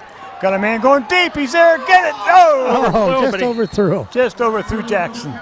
Woo. I kind of wondered when I noticed you watch out the 2 defensive safeties out there are both not sure who they're supposed to cover. A little bit more air underneath that. We have 6, but he also had Cameron Mung coming across from the right to the left side. There was open as well. So put that in your memory banks because we may see that one again. 1st down and 10. Titusville. Baker comes wide to the right. Wing right. Under center is Colville. Rolling to his right. Looking to throw. He's got a man there. Overthrew him again. That was Burley. He's there, but we're just off target tonight. Yeah, Brock's throwing the ball. It's just a little bit high. Again, we're going to see this one now. He's not going to be able to continue because Jackson can't get out there and push the end out of the way, so he can't continue out. I think if he can take 3-4 more steps to the outside, he might have a better angle to complete that pass. So it brings up a 3rd down and 10, still at the 37, and Titusville will take a timeout. 3:31 to go in the half, tied at 14. Titusville with the opportunity here if we can just get something going. Well, in the last couple of drives now, we've tried to put the ball in the air, kind of gotten away a little bit from the ground game. Now, the last drive, like I said, Seneca has done a nice job of blitzing linebackers, forcing some things. And I think, the passing game we talked about, if we can get that passing game going, their defense is going to have to make the adjustments they don't want to make, which is allowing our ground game back in the game again because they'll have to move their backers back up. They'll have to get them in pass coverage. I noticed down here in the sideline they have another quarterback warming up. Seabury come out limping pretty good after that last run. Yeah, I saw that a little bit. He got up a little gingerly, and I'm not too sure whether I think, didn't you say, Bill, he looked a little gimpy there off the drive before that?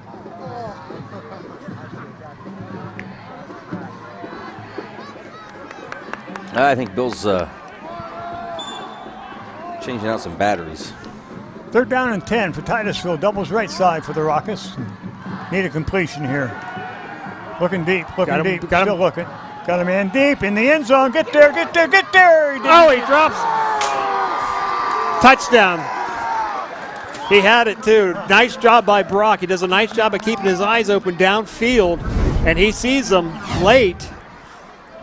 It's 4 down territory. Yeah, he's rolling here to his right, and this is Cameron Monk coming from the backside, so that's a tough throw to make. And the defensive back just in time to create a problem for Cam Monk, but boy, you would like to have that one caught. A good effort there. So it'll be 4th down and 10 from the 37 for Titusville. There's been 3 almost. Yes, and 3 very big almost, because I think pretty much all 3 of them would have been touchdowns. So we'll see what Titusville's going to run here. He's got him alone. 2 in the backfield.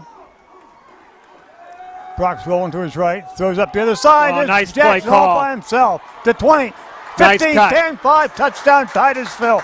Nice call, nice job Rockets. Well done. Very well sold by Brock Koval this time. You're going to see him. He's going to start his roll to the right on this. There's the snap, and he's going right. Never looks until when he's ready to throw, and there is nobody there. Seneca blowing coverage bad there, and then that's just a poor tackling effort on the part of the Seneca defensive back. Jackson Koval with the reception, picks up the TD. Extra point, snap, placement, kick is up, and the kick is good. 3:14 to go in the half, 21-14. Titusville now takes the lead. That was very nice, very well done. Yeah, and we've talked about it where at the beginning of the game, if we can get our passing game going, tonight we had a running game early. Now Seneca makes an adjustment. Here's the touchdown throw again. Jackson does a nice job, does a nice cut. Nobody else there to make the tackle. Just that simple, but really well sold by Brock as he started to roll those first 2 steps and not even looking back. And you can see the backers coming with him. He pulled everybody to the right just a couple steps. And Jackson was all by himself down there. Yeah, and we've talked with Coach Reynolds about this. He said everybody has their own assignments to do, and you have to follow your assignments. That's what he's talking about. Somebody there did not pick up Brock Koval or Jackson Koval coming out of the backfield. That's a blown assignment. And again, I'm sure Seneca coaches are going to look at film and explain that to their kids as well, just as all coaching staffs will do. Bashimi and Libra stand back at their 10-yard line to receive the kickoff. Owen Ribb will kick off for the Rockets. 3:14 to go in the half. Titusville up 7. Going to be a squib-type kick. Oh, it hits the runner. Picked up by Libra out across the 30 to the 35 and going to be brought down there. This will be interesting to see who they bring out at quarterback. Well, number 10 is the backup, and but he's coming off. Yes, Seabury's still up. He's out there in the huddle, so he'll be coming out. I want to say hi to Ron McKee watching from Wenatchee, Washington. Ronnie McKee. Yeah. I haven't heard that name in a long time. I used to like to watch Ron run. Run. Was the 100-yard dash. He is a 100-man record holder. He was quick. Yep, very quick. And Ron, I've been trying to think of your name for about 3-4 weeks. I was thinking about track here the last several weeks, and I had not come up with that name. Now I know. That's what I was thinking. Ron McKee? I could see his face, but couldn't come up with the name. Good to hear from him. Seabury looking to throw. Coming to the right now. Pulls down, going to run, and he's going to be hit and brought down. Gain of about 2 on the play. That's really good because he had a guy just busted wide open down here on this side. The wide receiver was just all alone. Where'd you say Ron was located? Washington. Wenatchee, Washington. Wow. A long way from home, boy. Also, there's another Bodemer. Must be a different kind of a Bodemer, different clan. Yeah, probably. New York? Yeah, it has to be. No game tonight? No game tonight. They won last night. Over the middle, passes dropped incomplete. They won 42-0 last night. Is that all? Yeah. That's what it was. I think it was 42. Well, it's never good enough for the Bodemers. Yes, it is. We're not sadistic about this, but that's a good, solid win. That's a good margin of victory right there. Right, Adam? Saying hi to Carl Cook watching from Lisbon, Ohio. 1994 former Rocket. All right, Carl. Cook. I'm telling you, we got to get a map in here. 3rd down 9.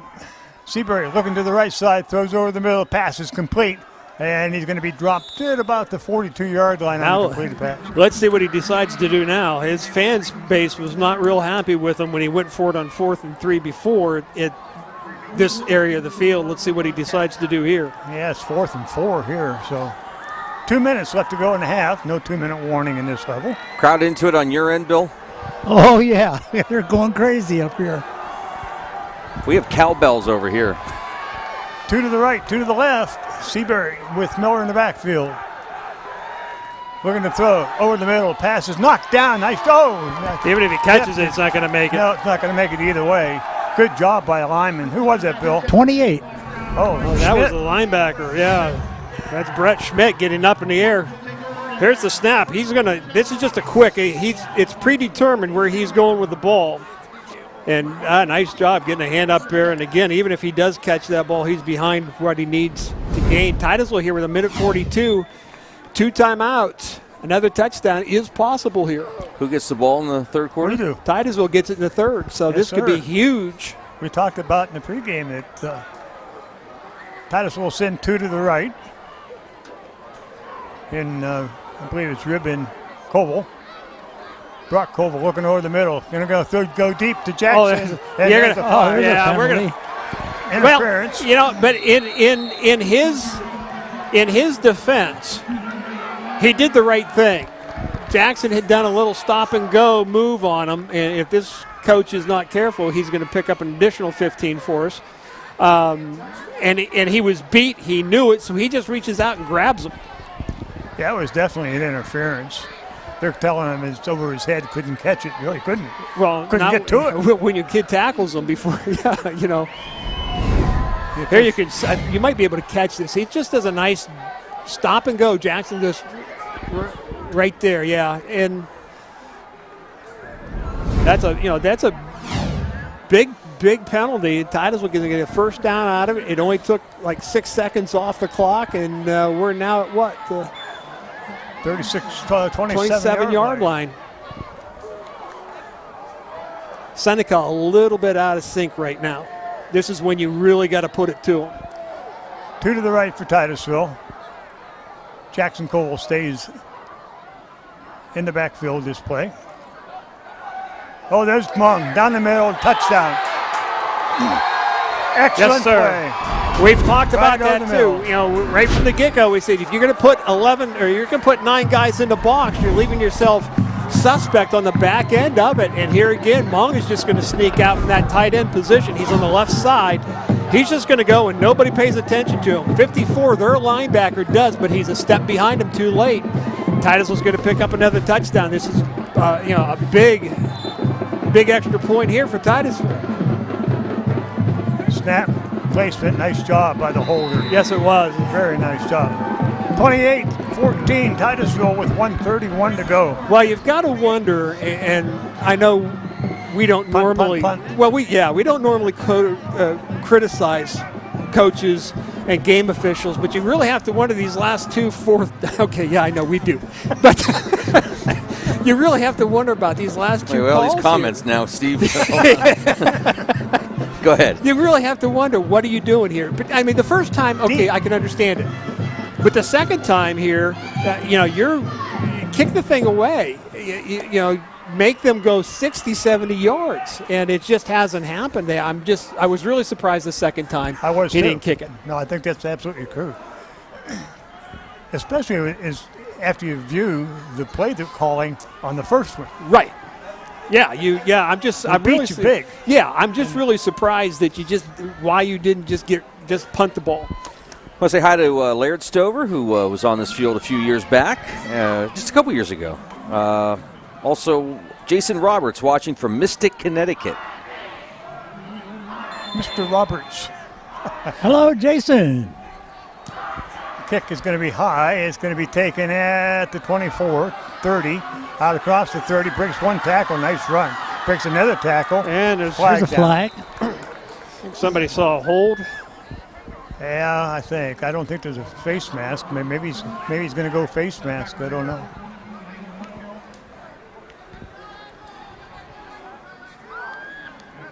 Hold. I think he indicated a hold, so that'll move it back.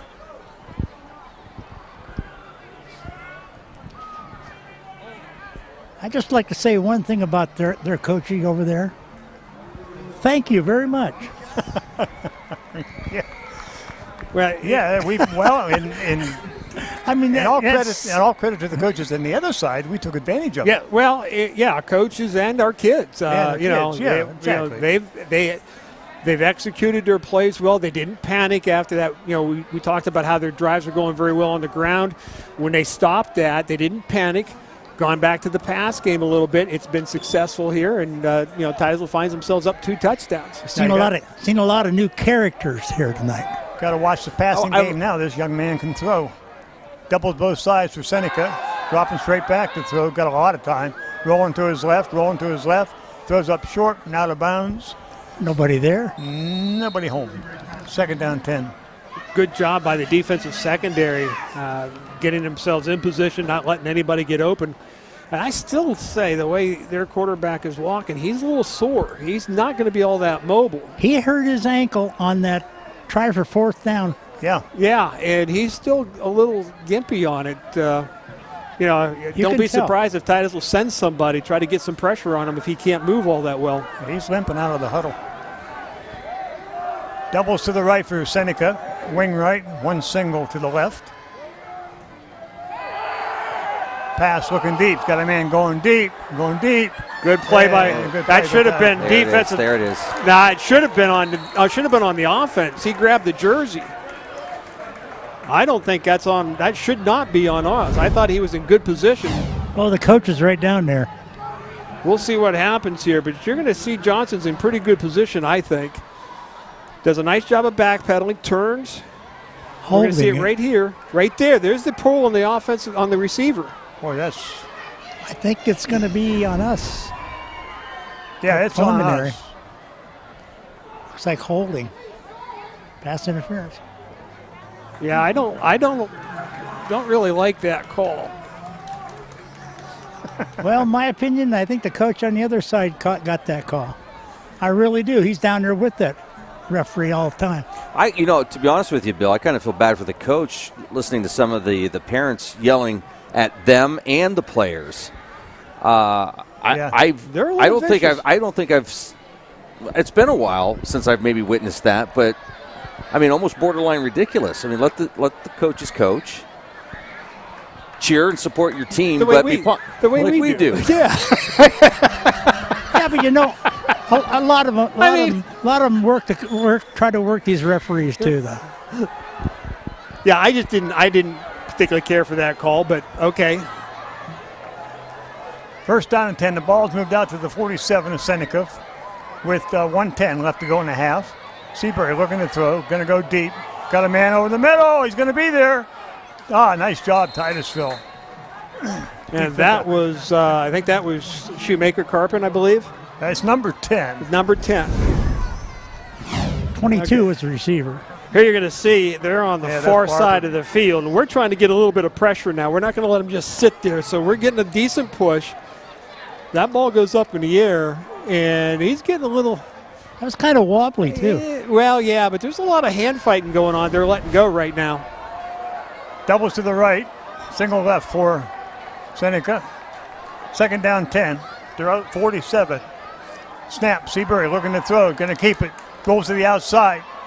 Moving the man downfield, still directing traffic. He's going to throw deep, and it is knocked down. Nice job, Koval.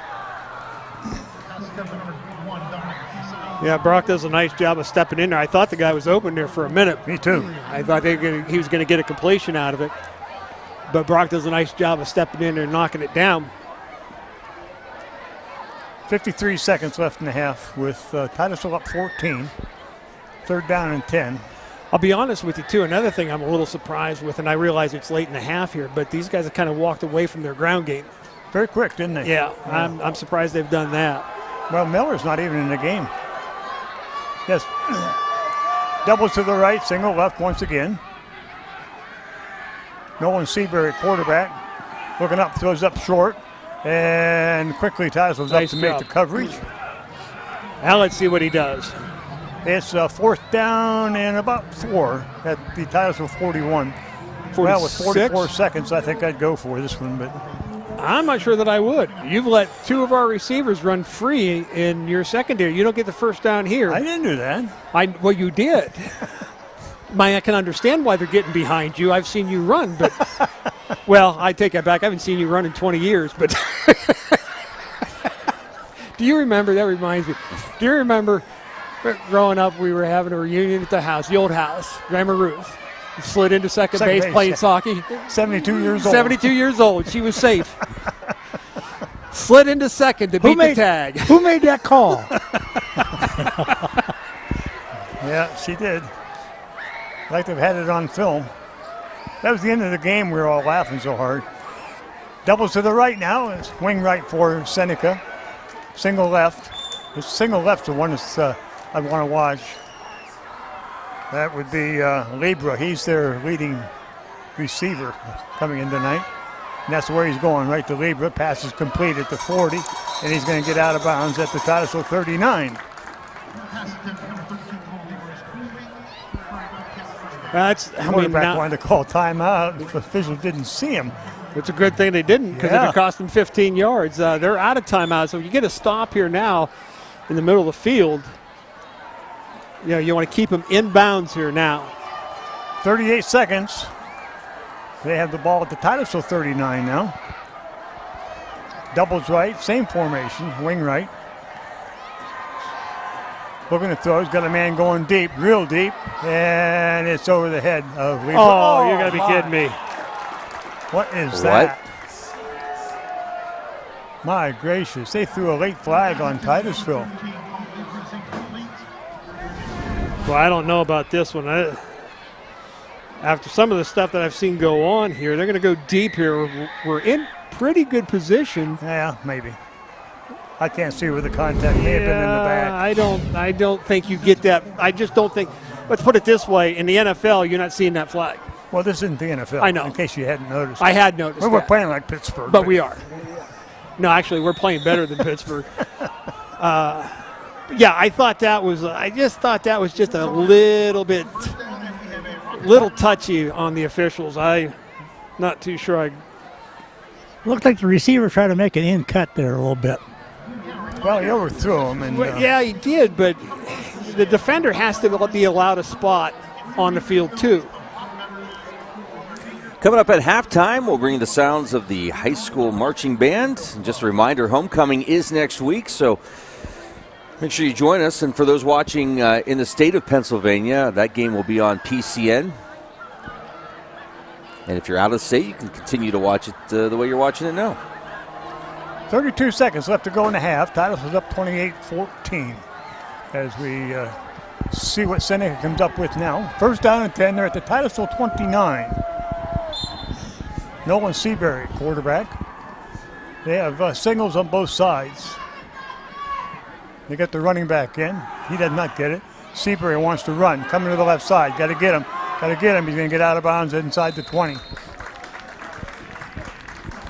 Be enough for the first down. Well, they get on us. We're trying to get a push upfield. We're trying to get some pressure on him, but we're not bringing any backers, really. So you're looking at 3, maybe 4 men that are trying to get pressure on him, and they kind of collapsed it a little bit and allowed him to the outside. Good decision by the quarterback to get what he can and get out of bounds.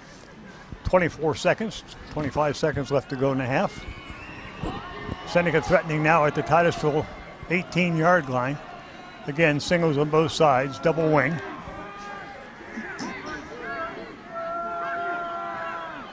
Seabury wants to throw quick. Rolls. Got a man on. Oh. Wow, there's a block in the back. Goes to the end zone, and it is incomplete at the 5-yard line. Well, I thought I saw a flag, but that. I don't think so. No, there's no flag down there. 15 seconds. I thought they got one of us in the back here as he starts to move. Now, we do a nice job here Containing right yeah, there. containing right there. He thought he had the outside. There it is there. It depends upon how far out of the line of scrimmage he is, but. Singles both sides again for Seneca. Looking deep, looking to his right side, rolling to his right. Going to go to the end zone, and it's going to go out of bounds. Way out of bounds. Hey, that's a new fence, son. Throwing that football against our new fence. Brings up a 3rd down and 10 with 8.4 seconds left. One of the things I'm not real sure about here that I may have done a little bit with my quarterback and stuff is Titusville still playing off the wideouts a little bit. Run that quick 5-yard route, hit them, get out of bounds, and try to get down there a little bit. I think they're going for the end zone a little early yet. Doubles to the right side for Seneca. Single to the left. Seabury looking to throw, looking over the middle, still looking. Now he's going to throw deep to the left side, and it is in and out of the hands of the receiver. Time runs out. Time's it. It's out. End of the half. Well, he held that ball a long time. Yeah, the coach is questioning the clock. Hang on here just a second and see. The officials are talking. I see no penalty flag. Do you, Bill? No, I think they're wondering whether or not there's any time left.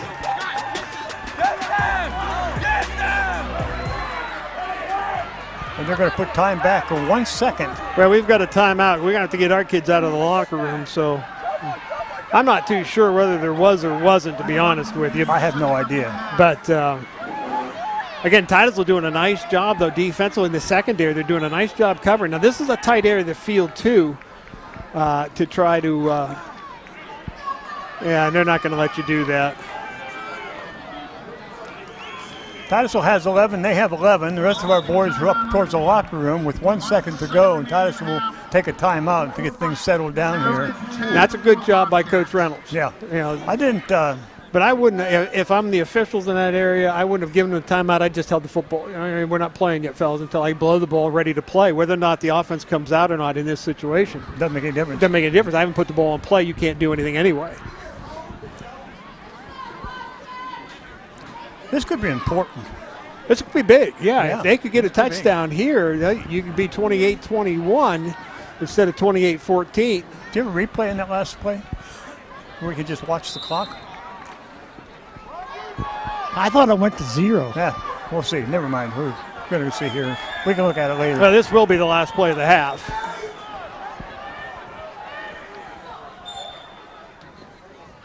Seabury will send, the coaches will send one left, one right. Miller's in the backfield along with Seabury. Seabury's going to throw a quick over. He's got a man wide open. It's intercepted! Excellent job. Excellent job. Very well read by the defensive back. He baited the throw. He stayed within striking distance. I'd have laughed if he'd have taken it. And that's the gamble you take. Yeah, you throw that out there. If the receiver were to fall, we're gone. Nobody's going to catch him. There's nobody else over there. Hey, guys, just think. We got that ball back with half of our players in the locker room. Wow. We had the 11 we needed. Halftime, 28-14, Titusville on top.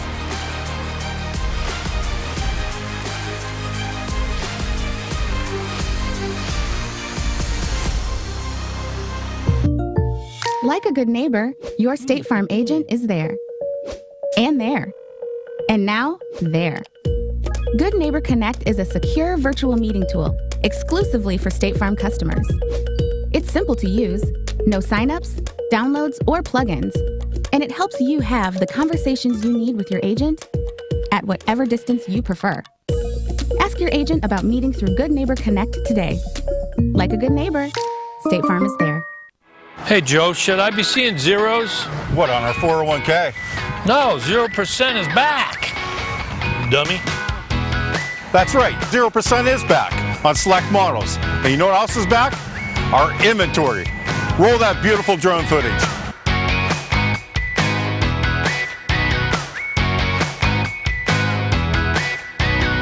So stop out and see us for 0% financing. We're Donovan & Bauer on the Hightown Road in Titusville. Let's say I have an internet issue. Do you offer in-home support? That would be fee. You did say free, right? That's a fee. Free? Fee. So do I pay for in-home support or do I not pay for in-home support? Correct. Read the fine print. Only Armstrong provides all our customers with free local support and service, in-home, by telephone, or one of our local stores. Zoom from Armstrong. It's halftime here, the Goodwill Larry's Auto Service halftime show, and we're going to send it down to the field for the Titusville High School Marching Band. High School Rocket Marching Band.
Titusville High School Marching Band performing here at halftime. 28-14, the Rockets lead Seneca Bobcats. We'll come back and recap this first half of play. This is the Goodwill Larry's Auto Service halftime show. Our coverage will continue right after this.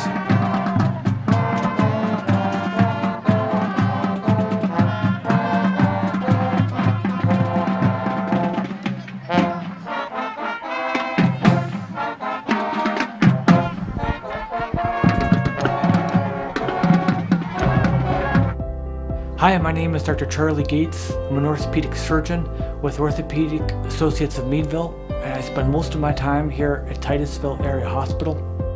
I'm a general orthopedic surgeon. I perform wrist fracture surgery, ankle fracture surgery, and hip fracture surgeries. I do carpal tunnels and trigger fingers, knee arthroscopies, and shoulder arthroscopies. I look forward to serving the patients here in the hospital. Whoever said, "It's only a dog," never loved a dog. Our philosophy is simple. We treat every dog as if it were our own, and believe us, we spoil our dogs. When dogs are comfortable, they're happy. The Barking Lot in Titusville is ready to make your dog happy by offering grooming services, daycare, and boarding. Call today to schedule an appointment, or better yet, stop in and discover a stranger, crazier, quirkier group of dog lovers at the Barking Lot in Titusville. Fat Chad's Brewing is Titusville's premier dining destination, offering fine dining served with a cold beverage and great conversation. Try our oiled derrick sirloin or railroad flat iron, or how about the TPD ribeye, Louis Lip strip steak, or Fat Chad's pork steak. Our pasta entries and sandwiches are just as popular. Try the garden pasta or the Asiago chicken, or get the Rocketeer burger or fish sandwich, all served with fresh cut fries. Come in Saturday nights for Wild Game Saturdays. For good food and good times, it's Fat Chad's Brewing in Titusville. And welcome to the Goodwill Larry's Auto Service halftime show here from Carter Field. Boy, I'll tell you what, the marching band has been sounding fantastic this season. Kevin Vincent and just the entire crew, what a great job, and congratulations. Exciting season, and we look forward to listening to you, and we love bringing you the sounds of the high school marching band. All right, Steve, first half, what'd you like, what didn't you like, and what tweaks do you make going in the second half? What I liked was Titusville's ability. Once Seneca made adjustments to try to shut down the running game, Titusville went to the passing game. And it started a little slow for us, but we started completing some passes. Again, Seneca, we talked about so far, they like to play 8-9 guys in the box, and we've been able to sneak people behind us. Mm-hmm. And if they move back out of that box, go right back to your ground game. Jackson Colville had an excellent first half when we were running the ball well. Go right back to him. I see no reason to make a change there. Defensively, we're starting to get a little bit more comfortable with this run-pass offense that Seneca's had, and we've done what we really should have done. Get them behind, get them into a passing game. They seem to be much more comfortable running the ball than they are passing the ball. And the other thing we've said earlier, too, is if we can stop the big plays, we can get control of this ball game. Well, that's what's happened here. Now, a couple of, that last little fiasco here at the end of the first half, penalty-wise, maybe not kind of calls that you just didn't get, but you responded well. Well, that's the thing I was impressed with the first half. We gave up the two big plays to Miller, who's a very good running back, and we didn't fall apart. We came back after the first one, took it down, 65 yards or so on the kickoff, put the ball in the end zone right away. We responded after the second one, put the ball in the end zone right away. So we didn't fall apart, as you mentioned earlier. Right. So we hung in there, and then we took control of the game. We were able to do the things we needed to do to put the 28 points up on the board. So all in all, good first half. Good first half for Titusville, yes. All right, guys, final timeout. We'll come back with the second half. It's coming up here. This is the Goodwill Larry's Auto Service halftime show. Second half action is coming up next. Poppy's Equipment and Storage Rental in Pleasantville is committed to providing our customers with exceptional service while offering quality rental equipment. We offer competitive pricing and an array of equipment for you to get the job done and on time. Hosting an event? Poppy's can help with that too. We have tents, tables, chairs, heaters, generators, barbecues, and more. Need firewood or propane? No problem. Whether you're in construction or a weekend warrior, reach out to Poppy's about your next project needs. Poppy's Place on the Tynesta Road in Pleasantville. Since 1965, the Gordon B. Garrett Funeral Home has been dedicated to serving Titusville and surrounding communities. Mr. Garrett believed in tradition and commitment to excellence, standards that are still held to this day. He also believed in community and making Titusville the best place to live, work, and play. When you need us, we will be there for you, providing a dignified service at fair prices. This has been our foundation for 55 years. The Gordon B. Garrett Funeral Home, 303 North Washington Street, Titusville. Interstate Pipe and Supply takes pride in providing superior customer service. That's why our dedicated employees are well trained and have the experience to offer friendly, quick, and reliable service and support. Need materials delivered to your job site? No problem. Interstate offers fast delivery from our 4 locations in Western Pennsylvania. We also serve Eastern Ohio, Northern Western Virginia, and Western New York. Service means business at Western Pennsylvania's premier pipe and supply company, Interstate Pipe and Supply. And welcome back. We got the second half heading your way here in just a moment. Our coverage of Rocket football this season made possible by these great sponsors. By Oil Creek Plastics. By Titusville Area Hospital. By Interstate Pipe and Supply. By State Farm Insurance. By Poppy's. By the Gordon B. Garrett Funeral Home. By Donovan and Bauer Auto Group. By The Barking Lot. By Fat Chad's. By Armstrong. By Kreiner Real Estate. By Warner's Bakery. By Goodwill. By Larry's Auto Service. By Corky's Pizza. And by the Titusville Beverage. And just a reminder, at the end of the game, we'll have your Corky's Pizza Titusville Beverage player of the game. Well, we'll have to see what happens here. Titusville gets the kickoff and to get the second half underway. And so, Steve, if we can get this ball, take it down, and put some points on the board, really make a difference in how the second half goes. Yeah, it's a very big possession for Titusville and for Seneca. Seneca's got to prove that they can stop Titusville, and they've given up a lot of yards here tonight, which I don't think they were expecting to do.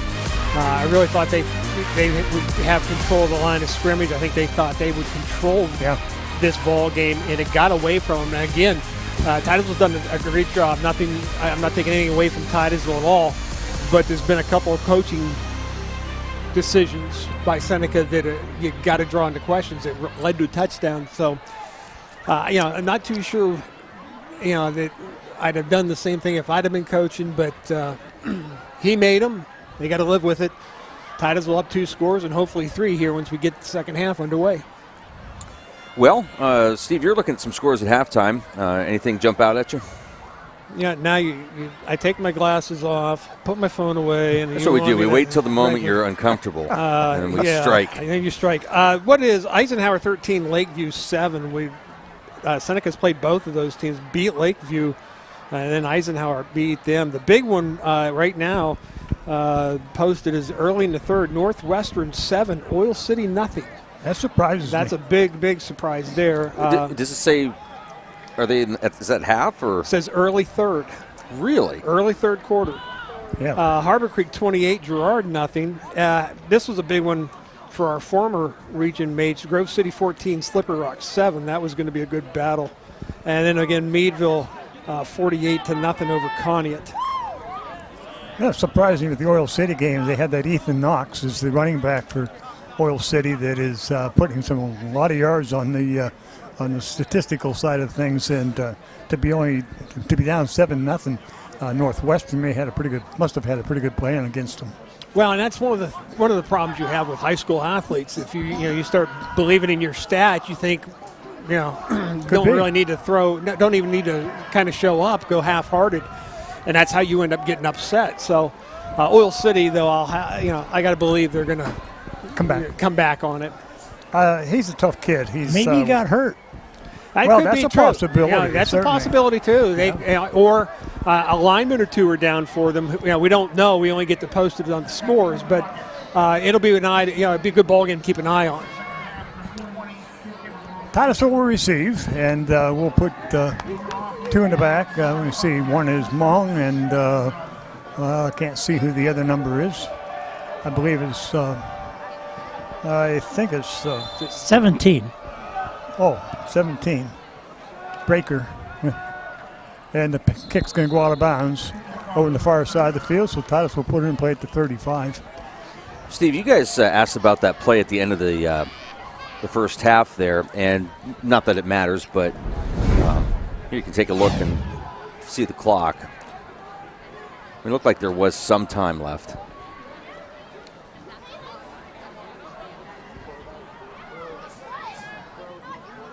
Yeah, it was. One. Yep. They got it right. Oh, I hate to say that. Without even having to go to New York. That's right. That's right. Nobody in the booth here knew what they were doing, so. I want to say hi to Lloyd Coates watching from Omaha, Nebraska. He says, "Welcome back, Bill." Not Steve, but Bill. Thanks, Lloyd. Appreciate it. On the first play up across the middle is Jackson Colville. He'll pick up about 8 on the play. That was a good run also. We go back to our running game. Yeah, that's what you'd like to see. You'd like to see us, put 70 yards on the ground totals and get another touchdown. You'll take a lot of time off this clock. This clock will go fast if you keep it on the ground. 2nd down and 4. The ball's out at the 41 of Titusville. Rockets just getting things underway here in the second half. Double right side for Titusville. Buck Colville to his brother Jackson. Jackson out across the 45. And across midfield, nice run out to the 49 of Seneca. Yeah, it's that almost broke for more than that. Nick Smith, defensive lineman, retreating back. You're going to see it again. We've run this before. This is a good play. We like to pull the guard. It's going to go to the left side. There go the guards. They lead up into the hole. Who's 56? Who's that masked man? I don't have it on my program. That's Latta, Alexander Latta. Excellent block. Double to the right. Single left Titusville. 1st down and 10 at the 49 of Seneca. Jackson Colville again across the left side. Out across the 40, 39. And into about the 38-yard line. Another 1st down. And again, if you notice their defensive linemen, they've had to move their backers back. And their secondary is back. Look at right off the bat, you can see they're backing up. They're not quite as tight, and that's opening up this ground game, and we're doing a nice job, particularly getting to that second level with our offensive linemen. Now, our offensive line, the front 5, have done an excellent job tonight, particularly in the ground game. 1st down and 10, Titusville. They got the ball down now at the 38 of Seneca. Again, we'll send 2 to the right, wing left. Colville brothers in the backfield. And offsides. Yep. Good job. That's what you needed to do, too. Seneca jumps, and that'll move the ball downfield from the 38 down to the 33.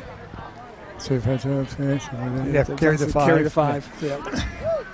How far are you going to carry it? Not very far when you're a music teacher.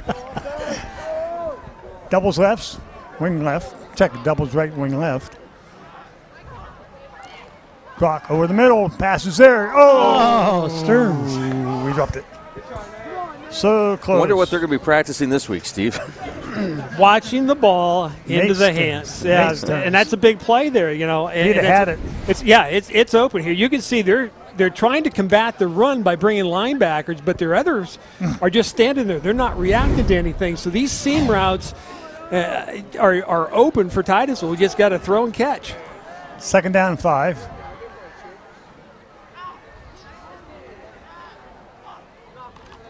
Jackson Colville out across the left side, gets to the outside, and good blocking downfield, good hard running down to the 20. Yeah, one of the things that I've noticed, particularly with Jackson here, and this again, it's good lead blocking. He does a nice job of reading the hole, but he follows blocks well. Yes, he reads blocks well, and he's done a really good job tonight for Titusville.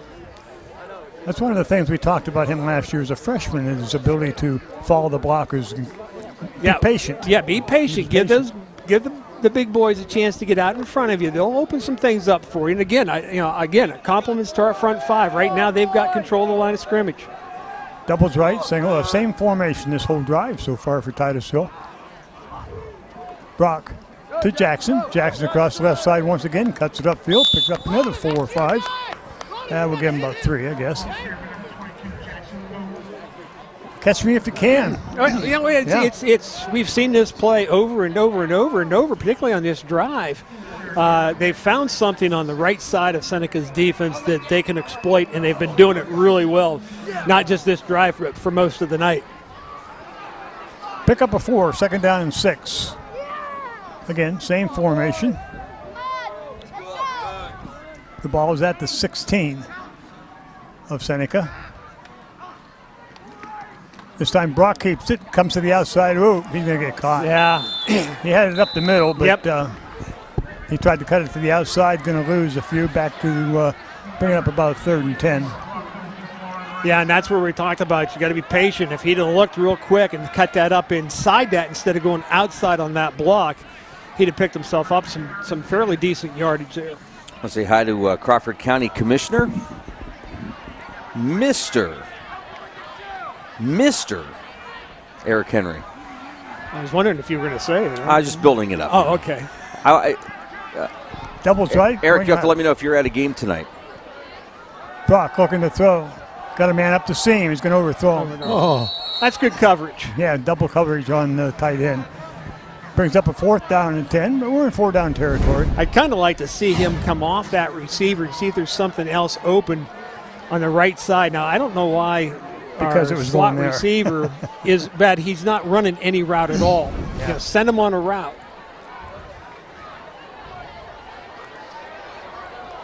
So Titus comes up with a 4th down and 10 at the 20 of Seneca. Wonder what Koval will run this to the left. None of them. Brock's going to come to the right. Brock's still looking. Got a man open. Oh, he missed him. Missed him. Wide open was Burley, and we just overthrew him. So Titus will turn it over on downs at the 20. Boy, he had him too. That's a 1st down, if not a touchdown. And again, we're getting people open. You're going to see here, we're going to be flushed out. Now, I don't think this is a design rule, but he comes across. Burley's open. Right there, you just make that throw and catch. All he's got to do is lay it out there. Yeah, and I think that was the problem, Bill. I think that's exactly what he tried to do instead of throwing a thing. Yep. Wireless Mike tonight brought to you by Titusville Dairy Products Company and by Warm Home and Hearth. Missed opportunities tonight. Yes, it was. Yes. 1st down and 10 Seneca now as they take over on their own 20. Wide outs on both sides. Seabury gives it off to Miller. No, check that. Seabury keeps it, comes up the middle, and he's going to be dropped at the 25. Pick up a 5 on the play. Burley made the stop. And this is, again, Titusville not getting any points out of that, but we're down to the 7-minute mark, 7.5 minutes here. You took out half a quarter with that drive. Now you want to try to get Seneca to do the same thing here, make them chew up a lot of clock. Again, singles on each side for Seneca. Miller in the backfield with Seabury. Miller straight across the middle.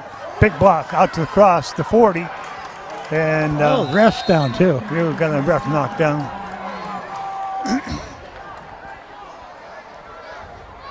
Got run into by one of the linebackers, a lineman of Titusville. No, I think Brock Koval hit him. I shouldn't laugh, but that's what happened. Enough for the 1st down out to the 40-yard line. He still spotted the ball there, so. He'll feel that tomorrow. Yes, he will. That's a good run. Now, to get a hole open, a little bit of a hold out there maybe, but he just tripped over Brock, yeah. 1st down and 10. Ball's out at the 40 of Seneca. Goes to Miller, straight ahead.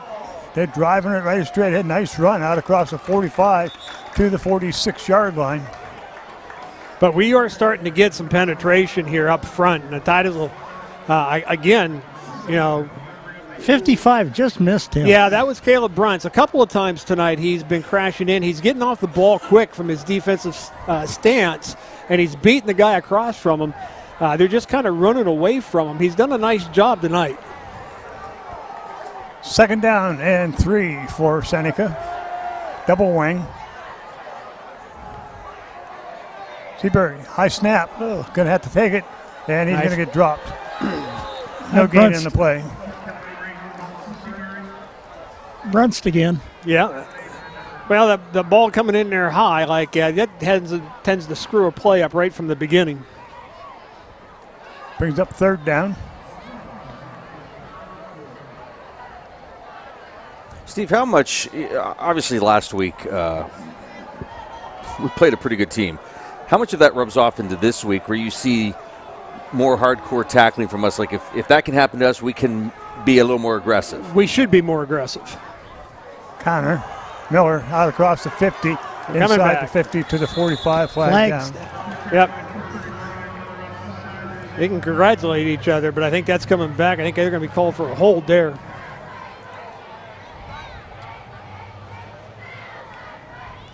Here's a hold. Oh, it's against Titusville. Oh. I didn't see that. I didn't see it the other way either. Wow. I'd be asking for an explanation on that one. Now they're coming back. Well, it's from the spot, I think. No, it wasn't from the, well. That's what it looked like. That was about where I didn't see it myself, so I can't argue the call, but I didn't see it. Seneca with a good drive going here. 1st down and 10. They're at the Titusville 35. All Miller so far. Going back to what got them there in the first place. Yep. Stop me if you can. Miller coming across the left side. Miller gets to the outside and gets knocked out of bounds. Picks up the 1st down. No, check that, he does not. He'll be a little bit short. Again, they're running him both inside and outside. He's got the speed to do it. That time they got the outside on him. We're just a little bit slow in getting out that way. I'll say hi to Ian and Chloe watching from Tacoma, Washington. Same formation for Seneca. Same results. Miller, big hole, goes to the outside, and he's brought down by, Burley up there first. Just ripping off some big yardage right now. Yeah, we got to do a little better job here. Now, they're not picking on any side. Right now with the big running back they're just picking a side and going with them, and they're getting some holes opened up. I like to see, again, our middle backers start to get a little bit more aggressive here. They've kind of been sitting back. 5 minutes left to go in the 3rd. Titusville up 28-14.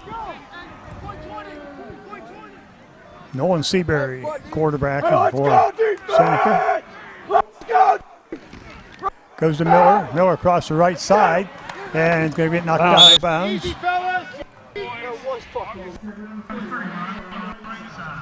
Get a little chippy down there, Bill? Oh, no, it's just the game. They're hitting hard, I'll tell you. Both sides.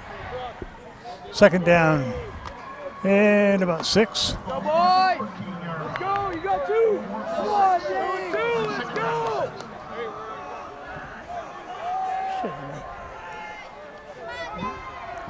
Everything the same for Seneca to Miller. No, check that. Quarterback Cape's going to get to the outside, and he's going to be run out of bounds at about the line of scrimmage. Maybe pick up a couple. Good pursuit defense for the Rockets.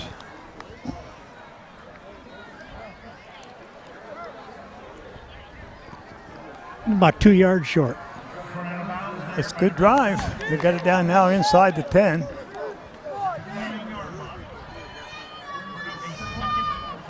Check that 3rd down and about 1. Doubles both sides again. Seabury with Miller in the backfield. To Miller, comes across the left side, cups it up the middle, drives for the end zone. He's in for the touchdown.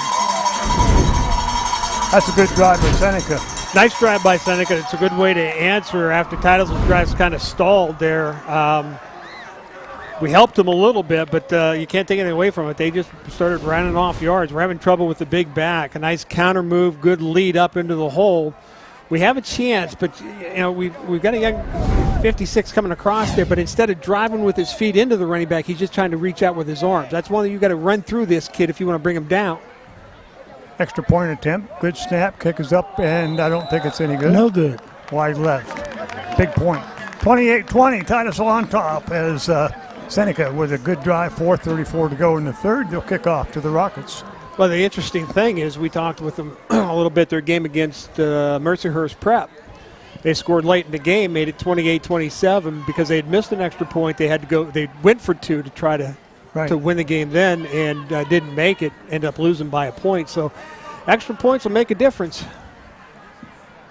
Well, can Titusville answer now? That's the biggie. Well, the one thing, again, you want to tell your kids is, don't panic here. We were successful in that first drive, but we had a couple of plays, those negative plays that we just have to eliminate. Just keep patient, keep pounding away at them.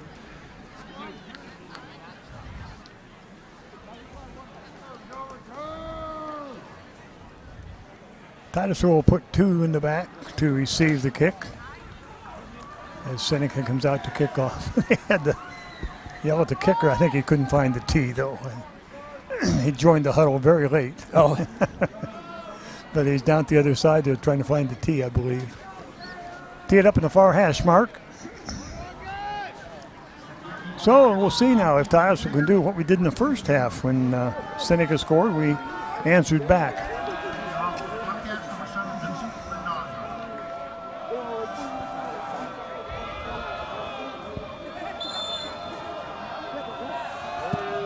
Kicks can go down the left side and be taken by Mung at the 10, across the 15, the 20, and be tackled and brought down to 21. Seneca's all fired up on this side. They're excited with come out of the locker room ready to play. See now if Titusville can do something here to calm them down a bit.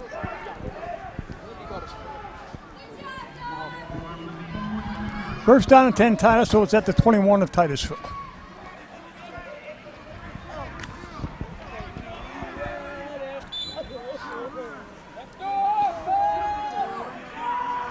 Titusville will send rib wide to the left, right. Man in slot left, right. Ball goes to Jackson Colville to the left. He's going to be stopped after about a 2-yard gain.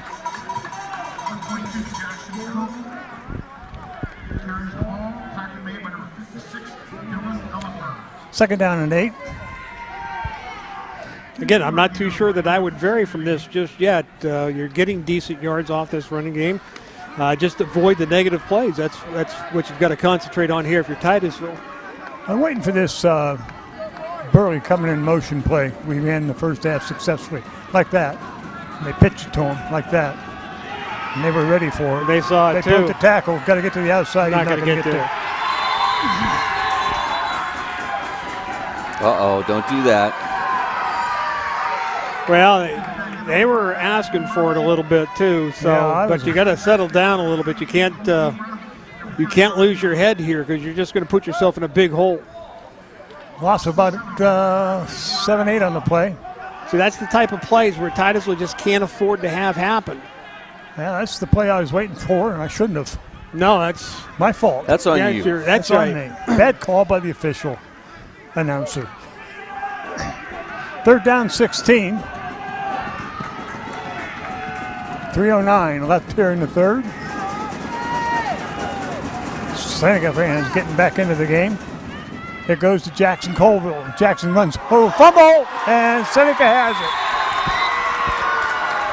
Jackson tried to get a little bit more out of it than was there, and the ball came loose, and Seneca recovers at the Titusville 20-yard line.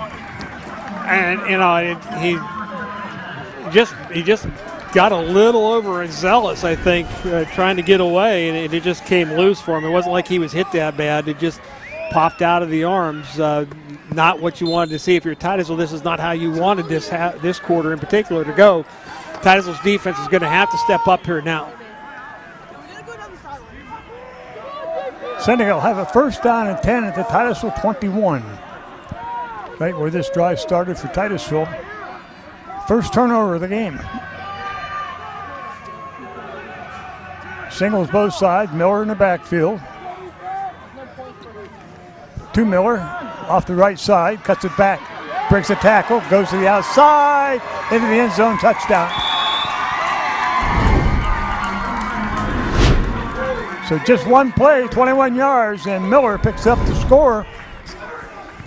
So that's 2 touchdowns in about a minute and a half. Well, and this is one of the problems we've had in Titusville is you just don't like success apparently, because we just turn the thing over, and here you can see reach.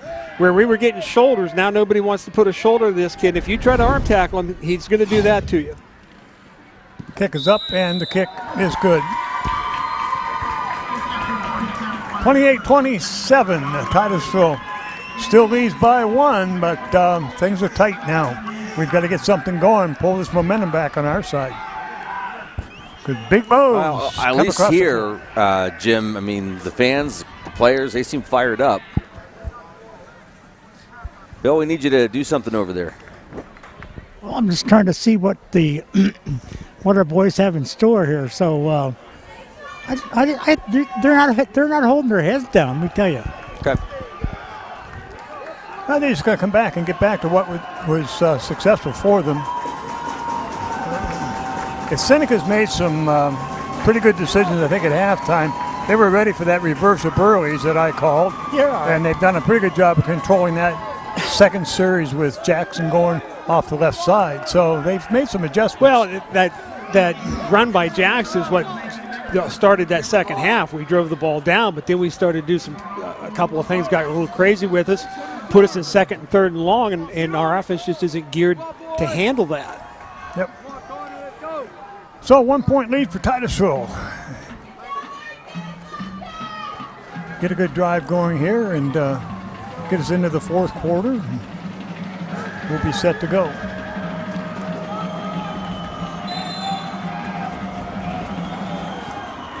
Going to be a short kick, and it's taken by the up man at the 20. Across the 25, the 30, get the outside, the 40, and knocked out of bounds at about the 45-yard line. Nice run back. Good return. Now he's close to breaking it out there. And I was a little concerned because I saw both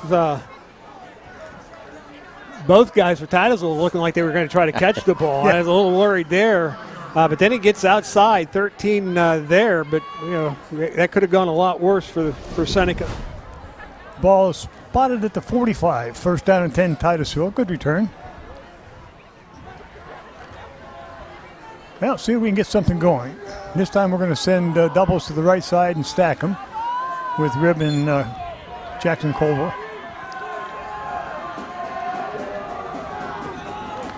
Brock's going to roll to his right.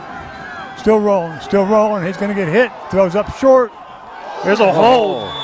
Oh, man. How can you not call that? Wow. This coach over here has done a nice job of getting on the officials. Brock's lucky to get rid of that, but you're going to see coming up here. Yeah, fellas, that's – boy, I don't know. That's – Second down and 10 for the Rockets.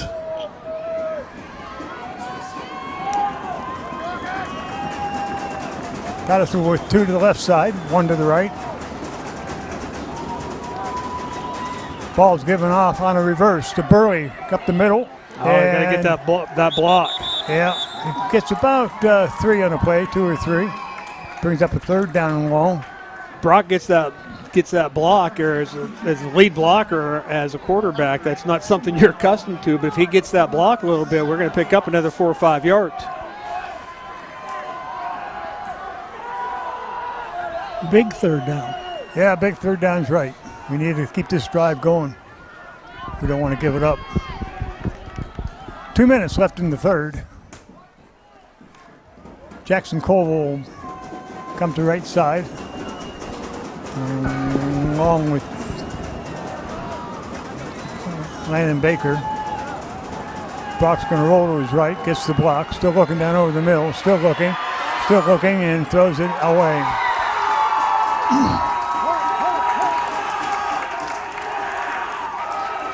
Here's the coach out in the field again. Oh, well.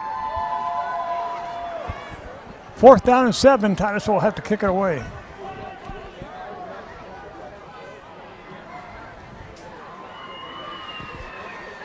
Ball is at the Titusville 48. Weber will go back. He'll be standing about his own 20.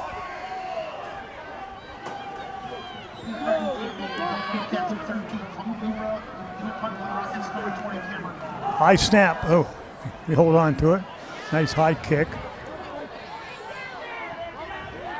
It's going to hit and roll inside, right around the 16-yard line. So Seneca will get it back, and they've had very good success in the last 2 offensive series. So Titusville needs to stop here.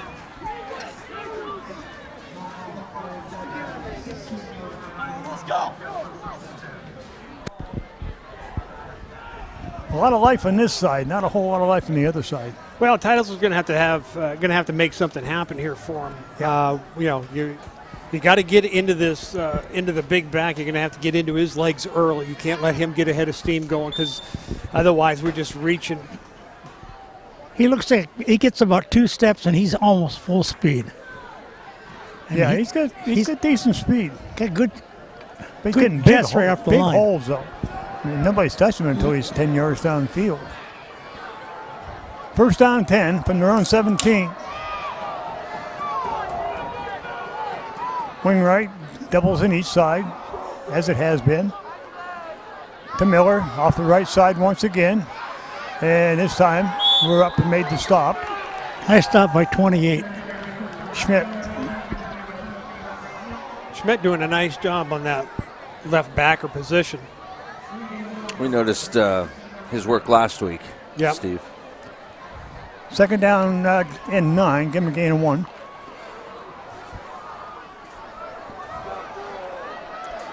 Barber comes wide to the left. Have a wide out to the right, I think it's Libra. To Miller, straight ahead, and he's hit and stopped at the line of scrimmage. Check that, he's broken. He's gone. We're not going to get him.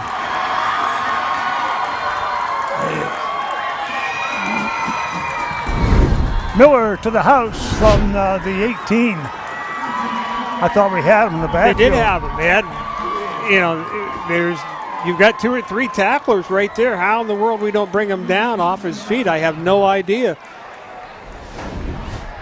You're going to see it's just a straight ahead draw, and we're right there. There's 1, 2, and then he squirts free, and he's gone. 33-28. I tell you, these coaches on this side could probably suit up. They're running down that field pretty quick, too. Wait for the snap and whistle. And they're going to reset, I guess. Reset the play clock. I'm sure about that. We'll see. There's the snap, placement, and the kick's blocked. That's blocked. Brock Halville got through there very quickly. Well, that's big because, it's a 5-point game. Yeah, instead of it being 6, it's a 5-point game. A touchdown takes the lead instead of needing the extra point. But Titusville's got to get something going right now. Yeah, there's 37 seconds left here. This is an important drive this time. Can't go 3 and out like we've been doing.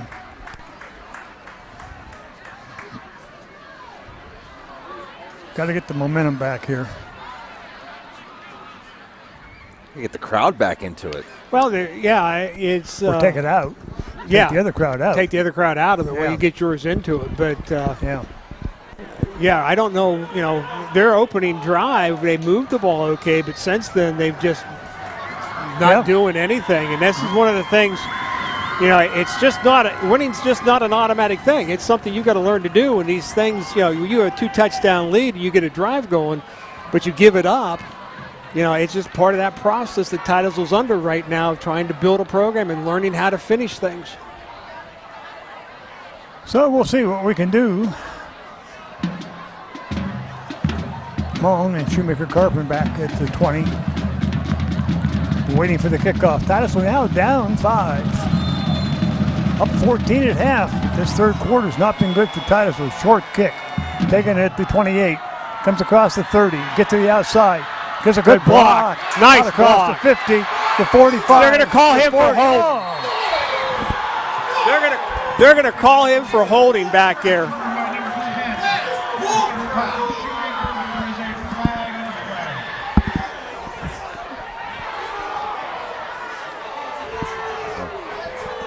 I'm not sure. Wow. The flag is down to 39. They're going to call holding on Titusville, and that's a ridiculous call. Watch this coach. That is a ridiculous call. Watch the coach at the end of the play. Well, I was watching him. 15 yards out on the field. You're going to see it here. This is a good block as far as I'm concerned. The guy pulls him down. It's a good return. We're going to kick it. We're going to bring it to the outside. Now, Watt's coming out here, right here.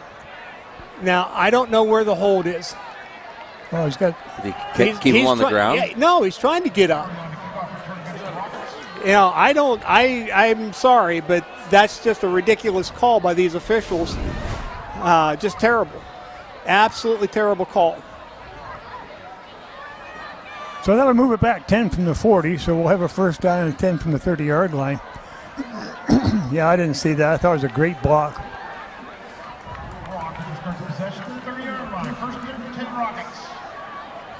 You know, there's a level of intimidation that goes on in these games, and that level has been reached on the other side. I'm just really surprised here because I thought it was just a perfect block of what you do in the open field blocking.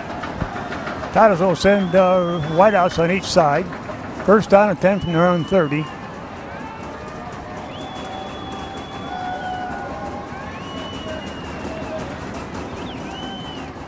Brock rolling to his right. He's going to throw it away. Now they want to pass.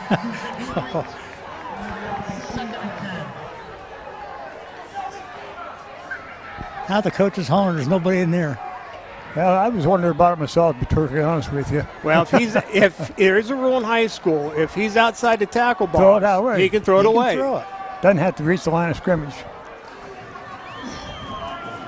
Titusville's offense a little out of sync right now. Titusville will send doubles to the left. Put a wing left. Brock, double pass. Going deep. He's got Burley wide open. Oh! Right through his hands. Oh. It was there. Would have picked up the first down. We wouldn't have got the touchdown. But I don't know why he jumped for it. Stay on your feet, keep running. Again, we talked about it earlier, a game of missed opportunities. Third down and 10. Big one right there. Yep.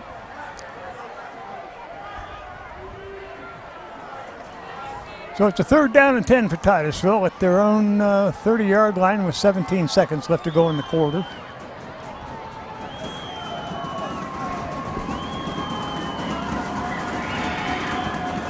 Grib comes wide to the right for the Rockets. Two in the backfield for Titusville.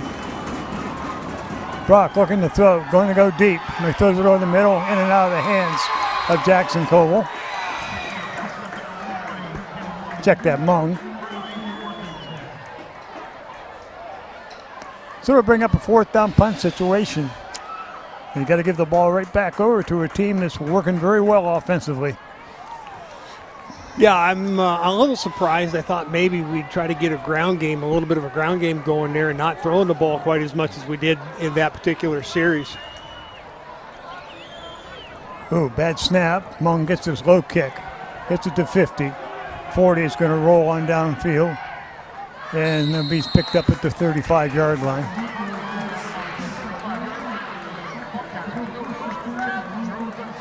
Yeah, get these guys settled here. Yeah. 3.7 seconds. Well, it's going to be up to your defense here now. Your defense is going to have to make a play here to try to stem this tide. If they get another touchdown, I'm not sure Titusville will be able to come back on them. First down and 10 for Seneca with just 4 seconds left in the quarter. They have picked up 19 points this quarter. outplayed Titusville totally here in the third. Well, Mr. Miller has. Here goes to Miller straight ahead, and he's going to drive ahead for a pickup of about 2 on the play. Carried by number 30, Ryan Miller. Tackle made by number 55, Caleb Brunst.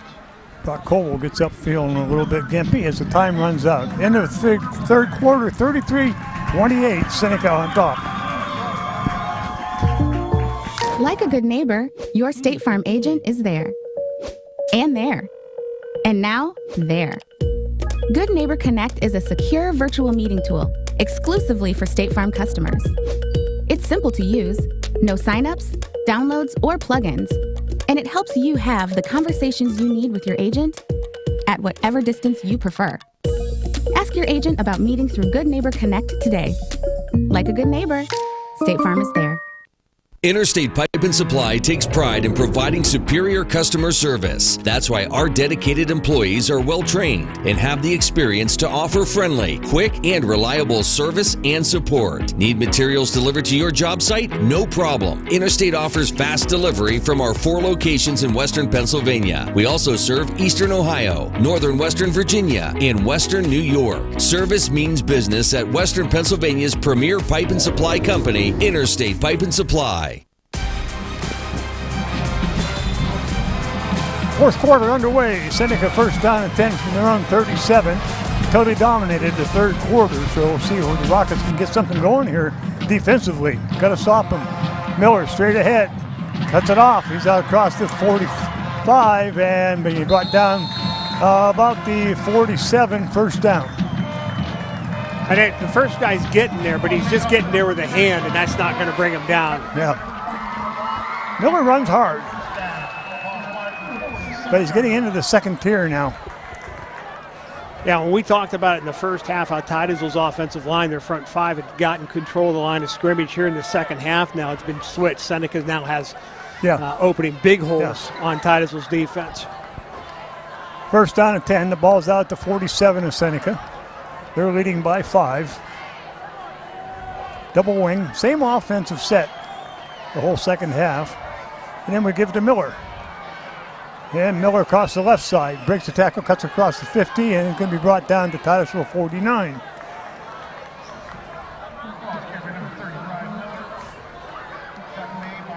They'll spot it right midfield at the 50. Second down, probably 7. This is where their run game is critical, not only by scoring, but by taking time off the clock. Well, you watch them, they're going to be snapping the ball. I caught him the last time sneaking a look at the play clock. They're going to try to get the thing down to like 5 seconds if they're smart to take time off the clock. Weaver goes wide left, Barber to the right.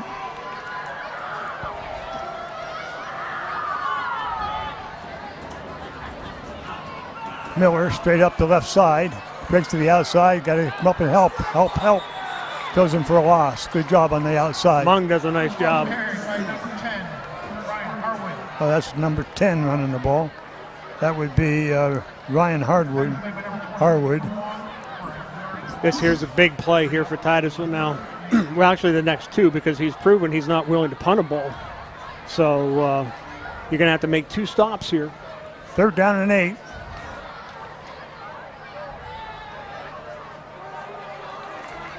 I'm looking at Miller's over here laying on the ground. They're working on his ankle. Libra wide to the right. Barber to the left, I assume. Can't see his number. Quarterback will keep this one. He does. Tries it up the middle. Right straight across. He broke loose.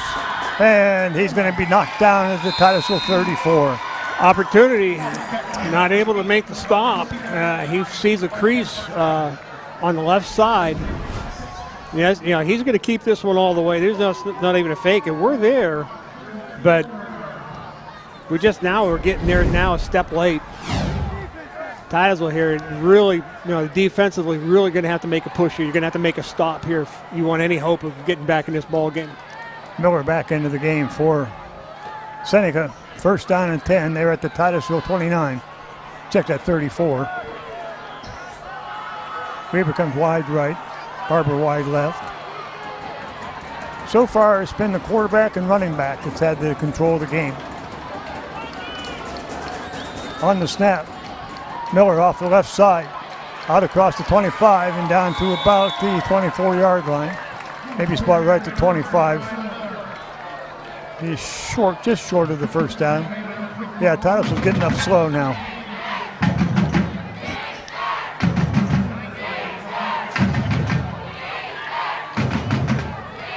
Seneca in no hurry now to run plays, leading by 5. Every snap has been at the 5-second, 4-second mark. So Yeah. they're going to use as much clock as they can use. Yep. Good football. Titusville jumps. That'll move it ahead for a first down.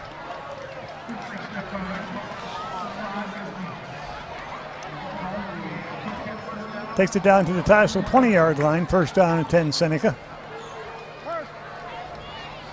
They're just going to turn out to be one of those shoulda, coulda, woulda type things, you know.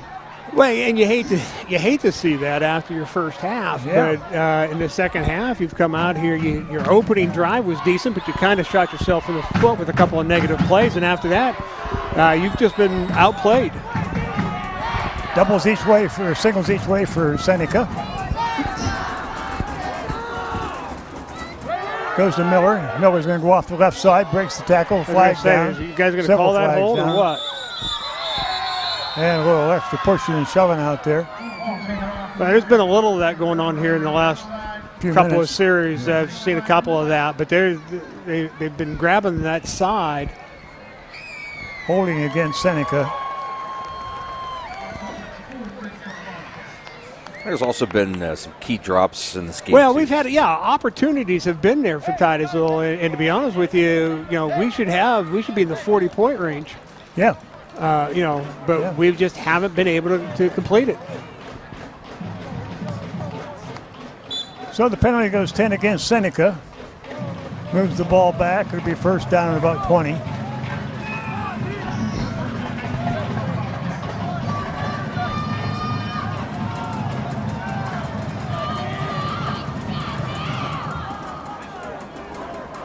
Seabury on the snap to Miller, straight ahead, and stopped immediately. Again, that's Brunch coming in from the defensive tackle, crashing down hard on that. He's done that a few times tonight. Has done a decent job there in the first half in particular. We got holding on to that edge, not letting the quarterback outside. We lost Titus back in the first half, and as linebacker, it's been hurting us a little bit. Titus was playing a heck of a ball game there. This time Seneca will stay with the double wing. Second down and 17. They're at the Titusville 28-yard line. To Miller, off the left side, cuts it back, drives straight ahead, down to the 20. Brings up a third down and 10. 2 more stops is what we need. And then we need the ball and score and win. You're going to have to get the stop here. So you got, like you said, 2 downs to make a stop. I don't foresee a field goal attempt anywhere in their future. So they're going to have to you got to just, make 2 stops here, get an opportunity to get the ball back.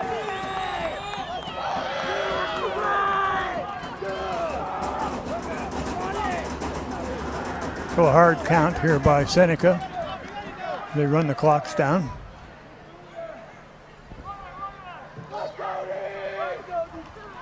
To Miller, off the left side, drives straight ahead, and still driving. Inside the 10, there'll be enough for a first down. Then it'll be first and goal.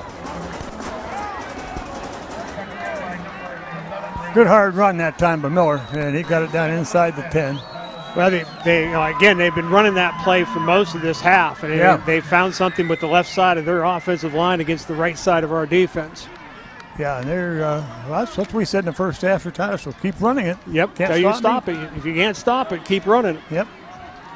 Don't stop yourself. First and goal from the 9 now for Seneca.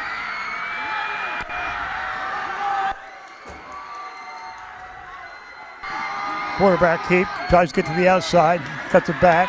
Being trailed now, he's got a wide open field to the right side.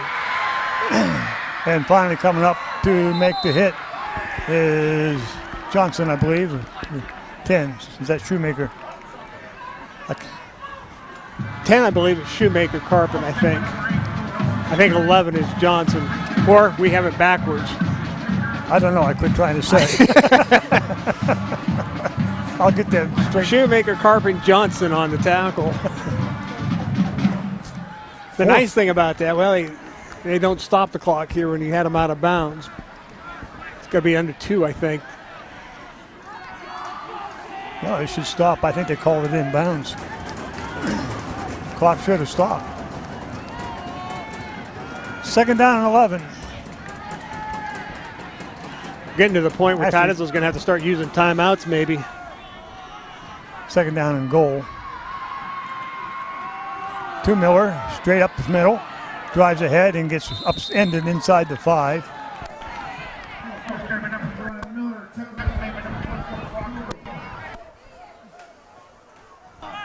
You know, it'd be interesting to be hiding out there in the field to hear some of the interaction between these two ball clubs right now. It seems to be a little chippy. Yeah, it's getting a little bit chippy, I think. 3rd and goal from the 4. There is no love lost, I'll tell you.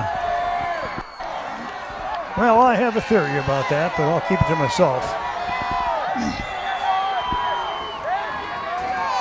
3rd and goal from the 4 for Seneca.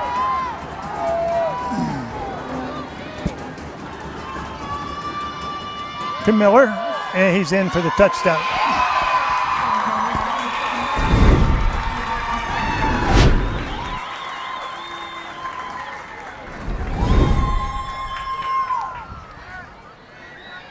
(39-28) as they get ready for the extra point.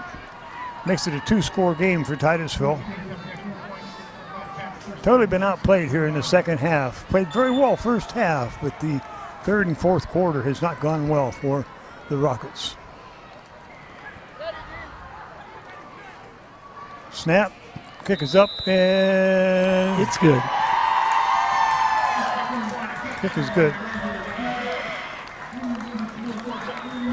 40-28 with 3:36 left to go in the ball game. Well, you know, like we said earlier, as Titusville's offensive line had the control of the line of scrimmage, Seneca's has done it the second half. And I don't know whether it's, you know, Titusville has just gotten tired or what the deal is, but just not able to sustain the momentum they earned in the first half.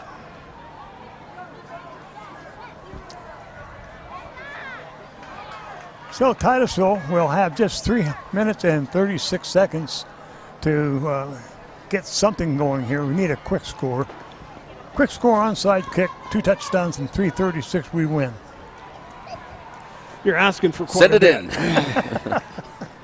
You're asking for quite a bit. Well, I am. I understand. I don't know. Ask the Jets about with the Browns. They did it. Yeah, but that was Cleveland. Well, who knows? Seneca might be a tad bit better. I was waiting for that one. Well, listen, when you hang a curveball, you got to hit it. That's right. You know, it's just the way it is. Set you up, take advantage of it. You know, one of the things Titusville has not done well tonight, take advantage of the opportunities to drop passes in particular this evening, have come back to haunt them.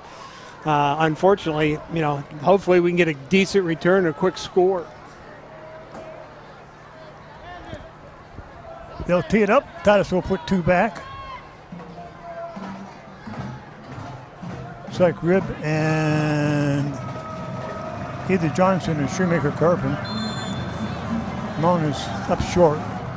This time the kick's going to go a little deeper, but it's going to be taken at the 20. Out across the 25, the 30. You got a flag down again.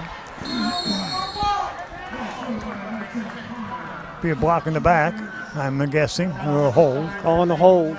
Against Titusville. I didn't see it. I saw the flag go flying, but flag's at about the 37, so I'll take it back to the 27.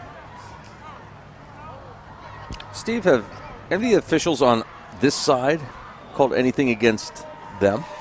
Well, they did initially in the first half a couple of things that I wasn't sure. I didn't think they were bad calls, and you know, I find it a little funny now that Seneca's head coach is actually clapping for the officials as he was the one that was chewing them out most of the first half. But, I didn't see the hole, but he threw it into the middle of the pile. I'm watching the return on the outside. Very well could have been. I don't know. But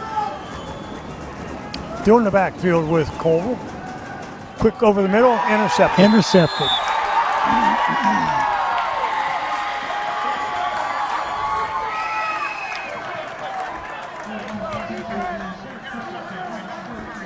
So Seneca will take over on the interception at the Titusville 32-yard line. And that should pretty much run out the clock.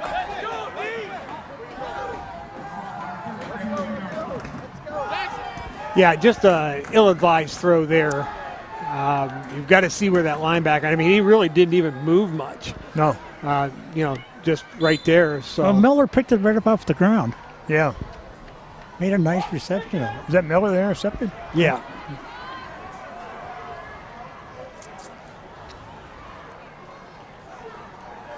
So it looks like Seneca will take over first down and 10 at the Titusville 32.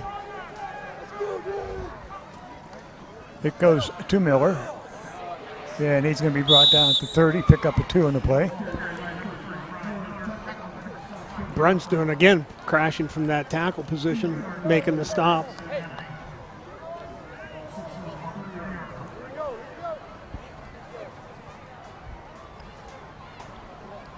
We'll see if Titusville can make a quick stop on this second down, whether or not they'll start using their timeouts to try to conserve some time.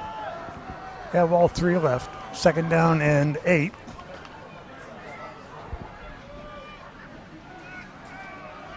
Then Seneca taking all the time they can in between plays, running the clock down.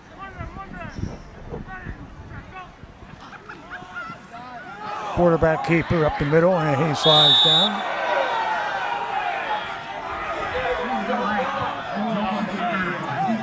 I don't understand that.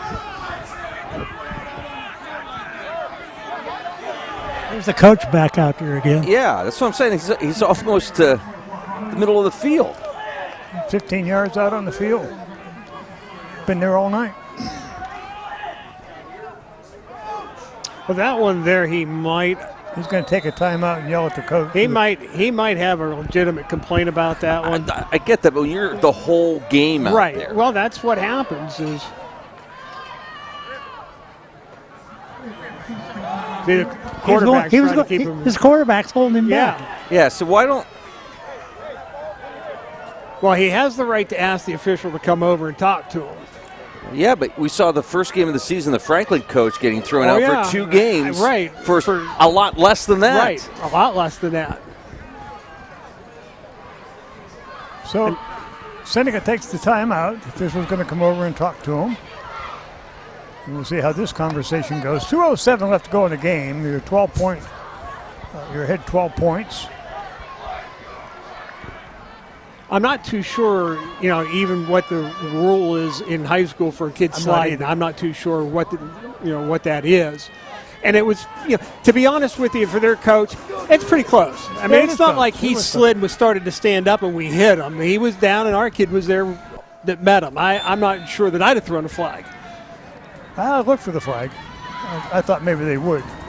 But nonetheless, 2:07 left to go.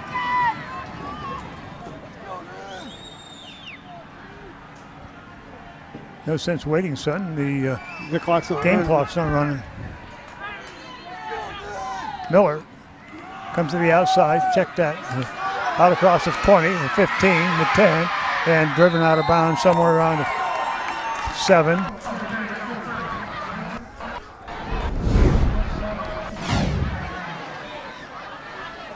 They wanted another flag there because of here it is. Late hit. Well, I think Titusville coaches are calling for a hold. We're going to take a look here. Right there is one, but I don't know where you going to. Yeah, what are you going to get a ball spotted at the 6 of Titusville. Seneca now will send 2 to the left, 1 to the right. Keep Miller in the backfield along with quarterback. Miller straight up the middle. Oh, he's upset nicely there. Jackson will come in. Jackson Colville. Nice Jackson job. coming up, making a nice stop on that. That's a counter they've been running on us most of this half and have been really successful with it. Second down and goal from the 3. 1:30 to go in the game.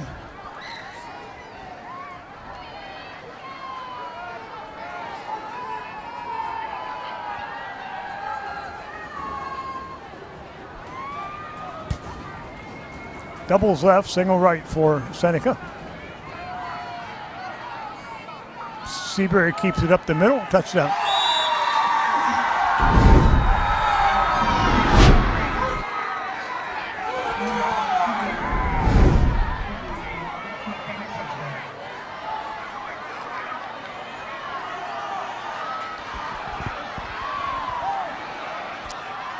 (46-28) with the extra point to come.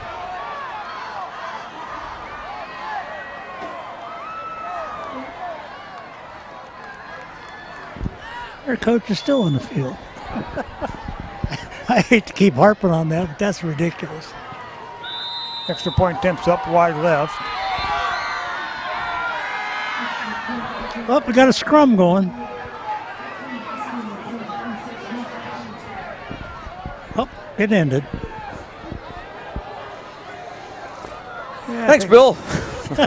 Wireless Mike tonight brought to you by Titusville Dairy Products Company and by Warm Home and Hearth. I think both teams just letting off a little steam here. If you want to let off a little steam, make sure you call Warm Home and Hearth first and have them check your chimneys before you start burning wood or pellets or whatever you're burning. The game film tonight, maybe, Steve. It's not that Titusville hasn't played well. No, they've that's played right. a lot better in the first half than they have in the second half. There's no doubt about that. And you can make whatever excuses you want to make. You had control of this ball game. You let it go. You had control of the line of scrimmage. They took it from you. You had opportunities to make bigger plays in the first half, and you let them go literally through your hands. There's a reason where you're at in this game right now. Well, you got beat the second half 32-0. Yeah. Something went wrong. Yeah. So, there's a lot of things that go into this that we're not happy about. But we have a flag down this side of the field. I'm not sure why. Maybe it fell out of his pocket. Well, because he's just used to throwing it out every 2 minutes. No, I think it's against the coach here. Unsportsmanlike conduct against Seneca. It's a little late, but yeah, I don't know who he was on. I don't know whether he heard a player say something or what exactly. It may be on the coach. I don't know. Oh, I'm saying it's on the coach where he's standing. I'll tell you, he's gotten away with an awful lot, my opinion. It's funny, too, to watch how the fans are just ripping on him in the first half, and now he's the hero. Yeah. Oh, they played well the second half. Whatever they did at halftime. Whatever they did at halftime worked. They beat us up front.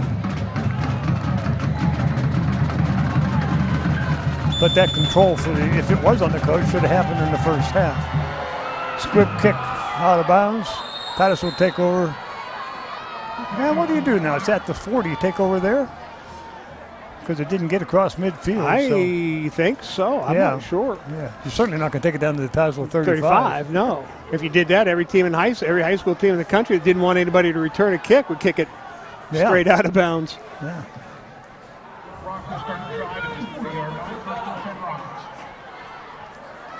First down and 10, Titusville with 1:10 left to go in the ball game.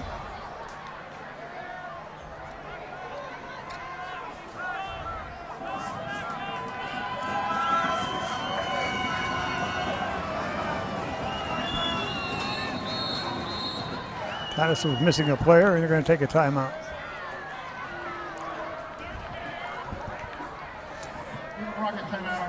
Yeah, it's really one of those situations as a coach that you have to make some decisions here on how you're going to handle this whole situation in terms of talking to the kids. Here, you scored 28 in the first half, come back with a big 0 in the second half, and a total different ball club. in the second half of play. You let them take the game away from you, and it's at your home field. There's a lot of things here that you need to really work with. Well, and Mike will. And this is one of the things, though, that you talk about coaching and how do you handle this.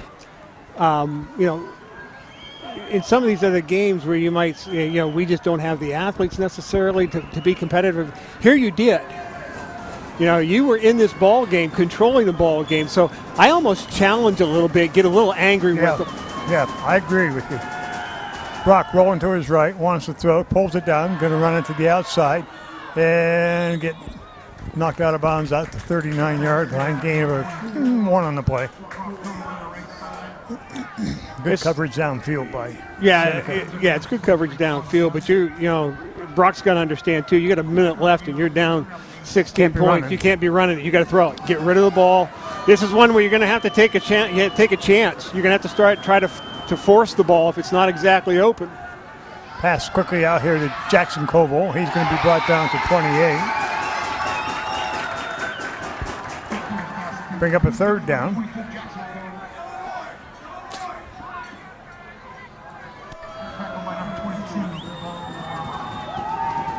Third down and 3 for Titusville on a quick snap. Brock rolling to his right, still rolling. Throws up short, pass is complete to Mung, out of bounds at about the 22. Nice catch by Mung. Yeah, that was down around his knees. Picked that one off. First down and 10 now, Titusville at their Seneca 22.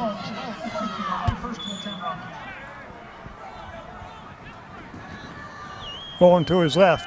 Brock looking deep. Throws it up short. Again, good coverage downfield. Pretty easy to cover right now if you know what they're going to do. Yeah, well, just drop everybody. Yeah, you're going to drop everybody, but he's also dropping everybody in coverage.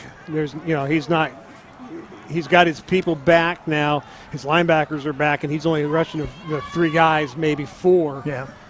Basically just to try to keep him in the pocket. And if we can get to him, bring him down in bounds, make him use the timeout, which I don't think Coach Reynolds will do at this point. But, you're dropping at least 7-8 guys into coverage.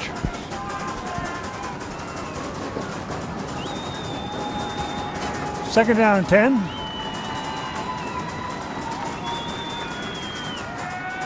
Brock looking downfield, still looking over the middle. Pass is high. Incomplete. Bring down third down. See, we've been off just a little bit tonight with Brock too. Just a little bit high tonight. Yeah, the balls has been a little bit high. Yeah, he hasn't thrown the ball that well tonight.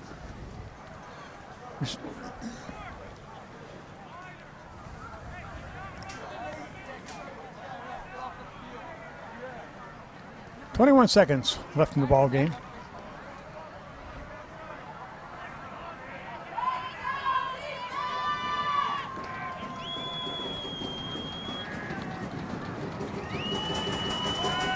Rolling to his left. Brock throws over the middle. Touchdown, Titusville. Pass to Schmidt. Titusville will pick up the score with 15 seconds left on the clock. Makes it 46-34. Extra point to come. McDonald will do the kicking for Titusville.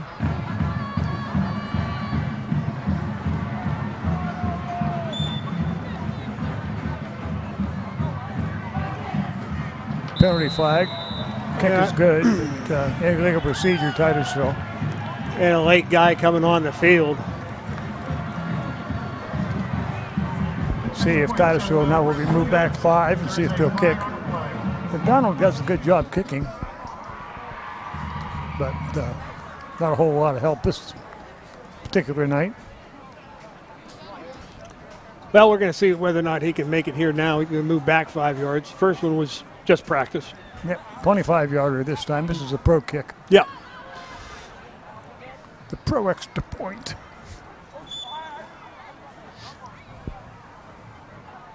Snap, placement, kick is up, and the kick is good. He can. 46-35 with 15 seconds left to go. Score Seneca Bobcats 46, Titusville 35.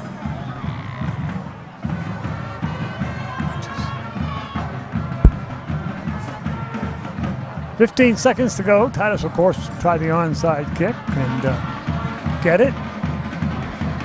We're down. How can we score 11 in 15 seconds? I can see 10, 8, 9. How can we squeeze a couple more? Can you see me? I'm thinking myself. I'm thinking no. The only way. Well, there is a way to do it. You get 10. This ball has to be kicked to the end zone. Or no, it has to be kicked to the 1. We have to recover it. Score. And score right away so that you only take like a 10. 2-point conversion. That gives you 8. Then you have to kick it again. And do it again. To the end, to the 1 yard line. Because if you kick it into the end zone, it's an automatic touchback. So you can't kick it in the end zone. You know the sad thing about this is he actually thought this out. He thought this through tonight. Just right now. I know. That's just how it went. Hey, I'm not picking on mathematics. I don't want to pick on Steve tonight. Not up here, I want to congratulate. I want to congratulate Steve and his wife Lisa. Happy anniversary. 38 years to a wonderful woman. Is this your anniversary? Yesterday, actually. Was it? Yes. Did we say happy anniversary? No. We just did. No, I never did. My wife's in charge of that. Sally, if you're listening, we're in trouble. Well, no, you're more in trouble because my wife texted you today. I think I ain't texting your wife. Hey, let's save this for after. Ratings are dropping, so let's save this for after. Ooh, welcome to, what is it? Titusville RFD. If you'd like to join the Bodemers this weekend, they're going to lay out their plans in the postgame show. Where they're eating, where they're shopping, what part of the farm they're mowing. What happened the last play there, guys, on that kickoff? I think somebody must have called a timeout. I don't know why, but must have been. Nobody called timeout. Both teams must had have been 2 the other left. coach over there. I don't know what happened, Bill. I was up here trying to figure out why I didn't tell my son happy anniversary. Getting yelled at. You'll learn as a father. That's because I wasn't invited to the wedding. That's not entirely true. I know. It was your mother you didn't want, so I had to stay. Oh, wow. That's not entirely true. Onside kick, and it's going to be taken by Seneca. Oh, if we'd have hustled. Well, it's got that's going to be a tough far. one to get that far down there, but it was a good attempt by Titusville. Yes, it was. So Seneca was just taking a knee. Probably handed it off to Miller for 70 yards. I don't imagine Mr. Miller will be out there this offensive series. I would not have him out there if I'm the man, but I don't know. I mean, quarterback's still out there. He was limping off the field pretty good. Yeah, he's gimpy. Let's see if he's going to go back out and run this last play. All he has to do is kneel. I don't know. Wouldn't surprise me if they tried to throw it. Miller's out there, too. The whole first team's out there. So. Yeah, Miller's Coach going is out back. there. They're going to take a knee. Everybody's out there. They're going to take a knee.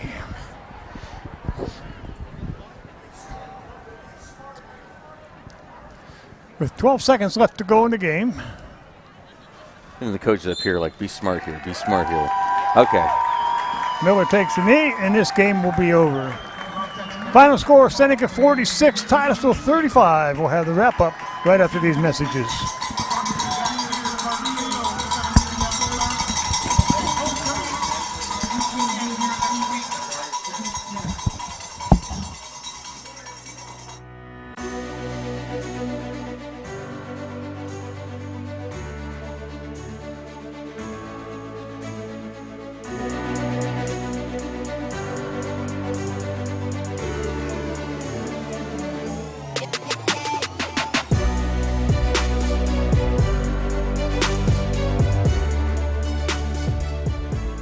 Signature here. Oh, and one last thing. What's with the chainsaw? Oh, well, service may be slowed due to network interference. Network interference? Yeah, well, maybe if you cut down some of these trees, you can finally get a decent cell signal, which is how you get internet now. Good luck. Read the fine print. Only Armstrong delivers fast and reliable internet right into your home on a network built specifically for the internet. Zoom from Armstrong. Would you love to exercise, but pain is holding you back? The aquatic therapy offered at Titusville Area Hospital Physical Therapy may benefit anyone suffering from joint pain, recovery from joint replacements, or other surgeries, fibromyalgia, osteoarthritis, muscle weakness, or other physical limitations. In the comfort of a heated pool and with private one-on-one sessions, the professionals at TAH Physical Therapy can help. Call today for more information. 827-0354.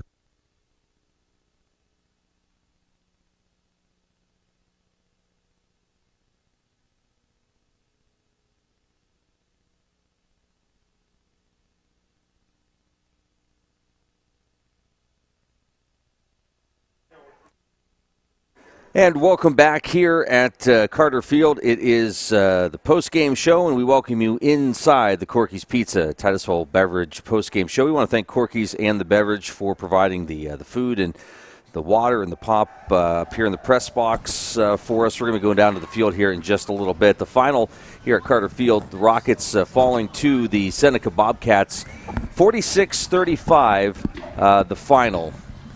Well, two different halves of football here this evening. Titusville dominated the first half. I thought played very well. Went in 28-14 at the halftime and come out in the second half and got nothing. So it was two different halves. And the difference in the game in terms of on the field would be Miller. Had a very good ball game, running game, and Titusville couldn't stop him in the second half. Well, more importantly, I think not so much Miller. I mean, we managed to get hits and stop them when we had an offensive presence up front and a defensive line presence up front. Second half, we didn't have that. Anything. So Seneca's offensive line, I don't know whether it was adjustments or whether they got chewed out at halftime, but they turned it on in the second half and just started dominating the line of scrimmage. And that's, when you get a running back, any running back, I don't care how good he is, how big he is, how fast he is, if you get him into the second, third levels untouched, he's going to run for a lot of yards. All right, guys, let's take the final timeout. We'll come back and hear from Coach and have our player of the game. It's Corky's Pizza Titusville Beverage post-game show. Our coverage will continue right after this.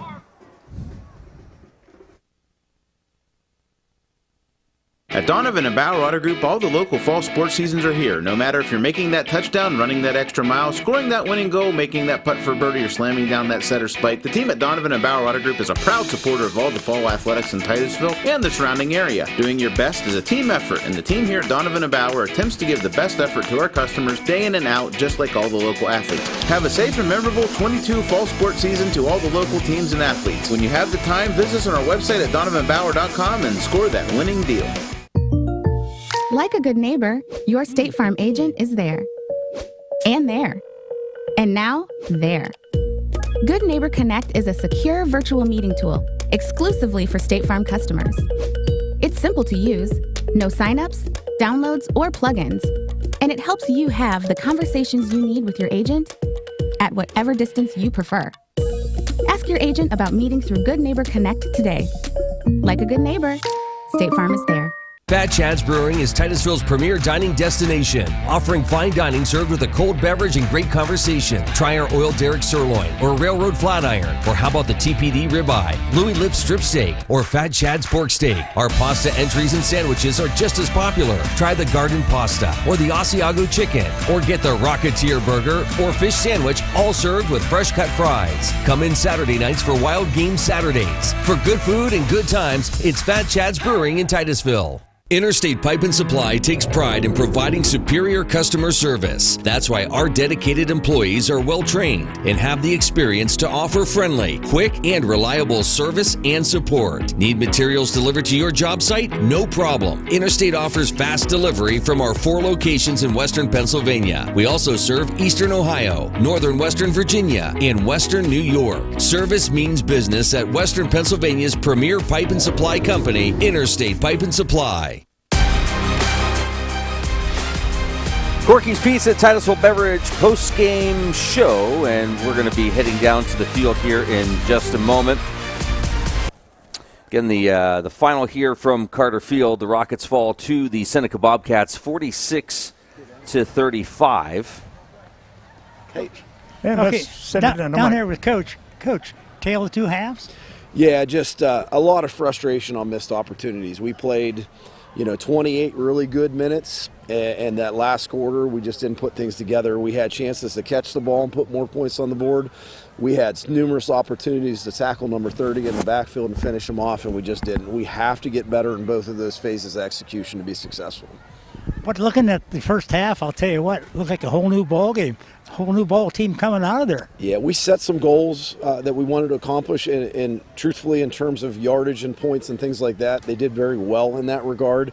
But part of training up the heart of a champion team is how to finish a game, and that's really what we're talking about right now with these guys, is how to do it and how to go all the way to the very end of the game and do the things you need to do to be successful. Well, good luck for next week. Little baby steps at a time, and we'll kick some butt later. Thank you very much. Appreciate it. Yeah. That's it, guys. Thanks, Bill. We'll get your thoughts here in a moment. Guys, player of the game. Well, we thought there were several that played pretty well tonight, especially in the first half of the ball game. But I think consistently throughout the game, we've been talking about Jackson Koval. Had a good running game, a little over 100 yards, we believe, unofficially. So I thought he played pretty well. Well, Jackson had an excellent first half. Yes. He was the dominant force. They couldn't stop him until they started to try doing the run blitzes, and then we went to the air. We really only had the one drive in the second half, the opening drive. Jackson was the guy carrying the ball, and he was picking up 5 to 7 yards, and we moved the ball down there, and then we just had a couple of negative plays. Again, something that we have got to stop doing. So consistently, I thought Jackson Koval played very well for us tonight. So the player of the game, Mr. Jackson Koval. Well, next week, week 6, we're back here, Carter Field. It's homecoming next week, so make sure you make plans to join us. The best thing is to be part of the festivities and be here at Carter Field. Also, PCN game. PCN, yeah, you can watch it across the state. So looking forward to working with Brian and the crew from PCN again this year. And again, come down and support the Rockets as they will host the Conneaut Eagles. I believe they fell to Meadville tonight. Well, they were down 48-0 at half. More than likely didn't come back. More than likely, yes. After seeing but everything else has been unofficial here tonight, so I just thought I'd add one more little piece of information. So yeah, I think that's good, Luke. Final thoughts, guys? Well, we'll just see what happens next week. I think Coach had it pretty well nailed down. We had opportunities and didn't get it done. And that's what he's got. That's what he's talking about. Culture change here. That's one of the things you got to do. You've got to complete games. You've got to make plays when they're there for you to make. Yep. All right. Hey, we had quite a crew, and they did a fantastic job. Our camera operators tonight. We have Adam Bodemer, Joe Watkins, Cullen Rio, Nolan Rio, for Jim Bodemer, Steve Bodemer, Bill McCrillis. I'm Luke Rio. Thanks so much for joining us here on this Friday night for football. Nothing like it. And we'll be back next week with some soccer action and football a week from tonight. Our coverage of Rocket Sports this season made possible by these great sponsors. By Oil Creek Plastics. By the Titusville Area Hospital. By Interstate Pipe and Supply. By State Farm Insurance. By Poppies. By the Gordon B. Garrett Funeral Home. By Donovan and Bauer Auto Group. By The Barking Lot. By Fat Chads. By Armstrong. By Kreiner Real Estate. By Warner's Bakery. By Goodwill. By Larry's Auto Service. By Corky's Pizza. And by the Titusville Beverage. Thanks for joining us. Have a great weekend.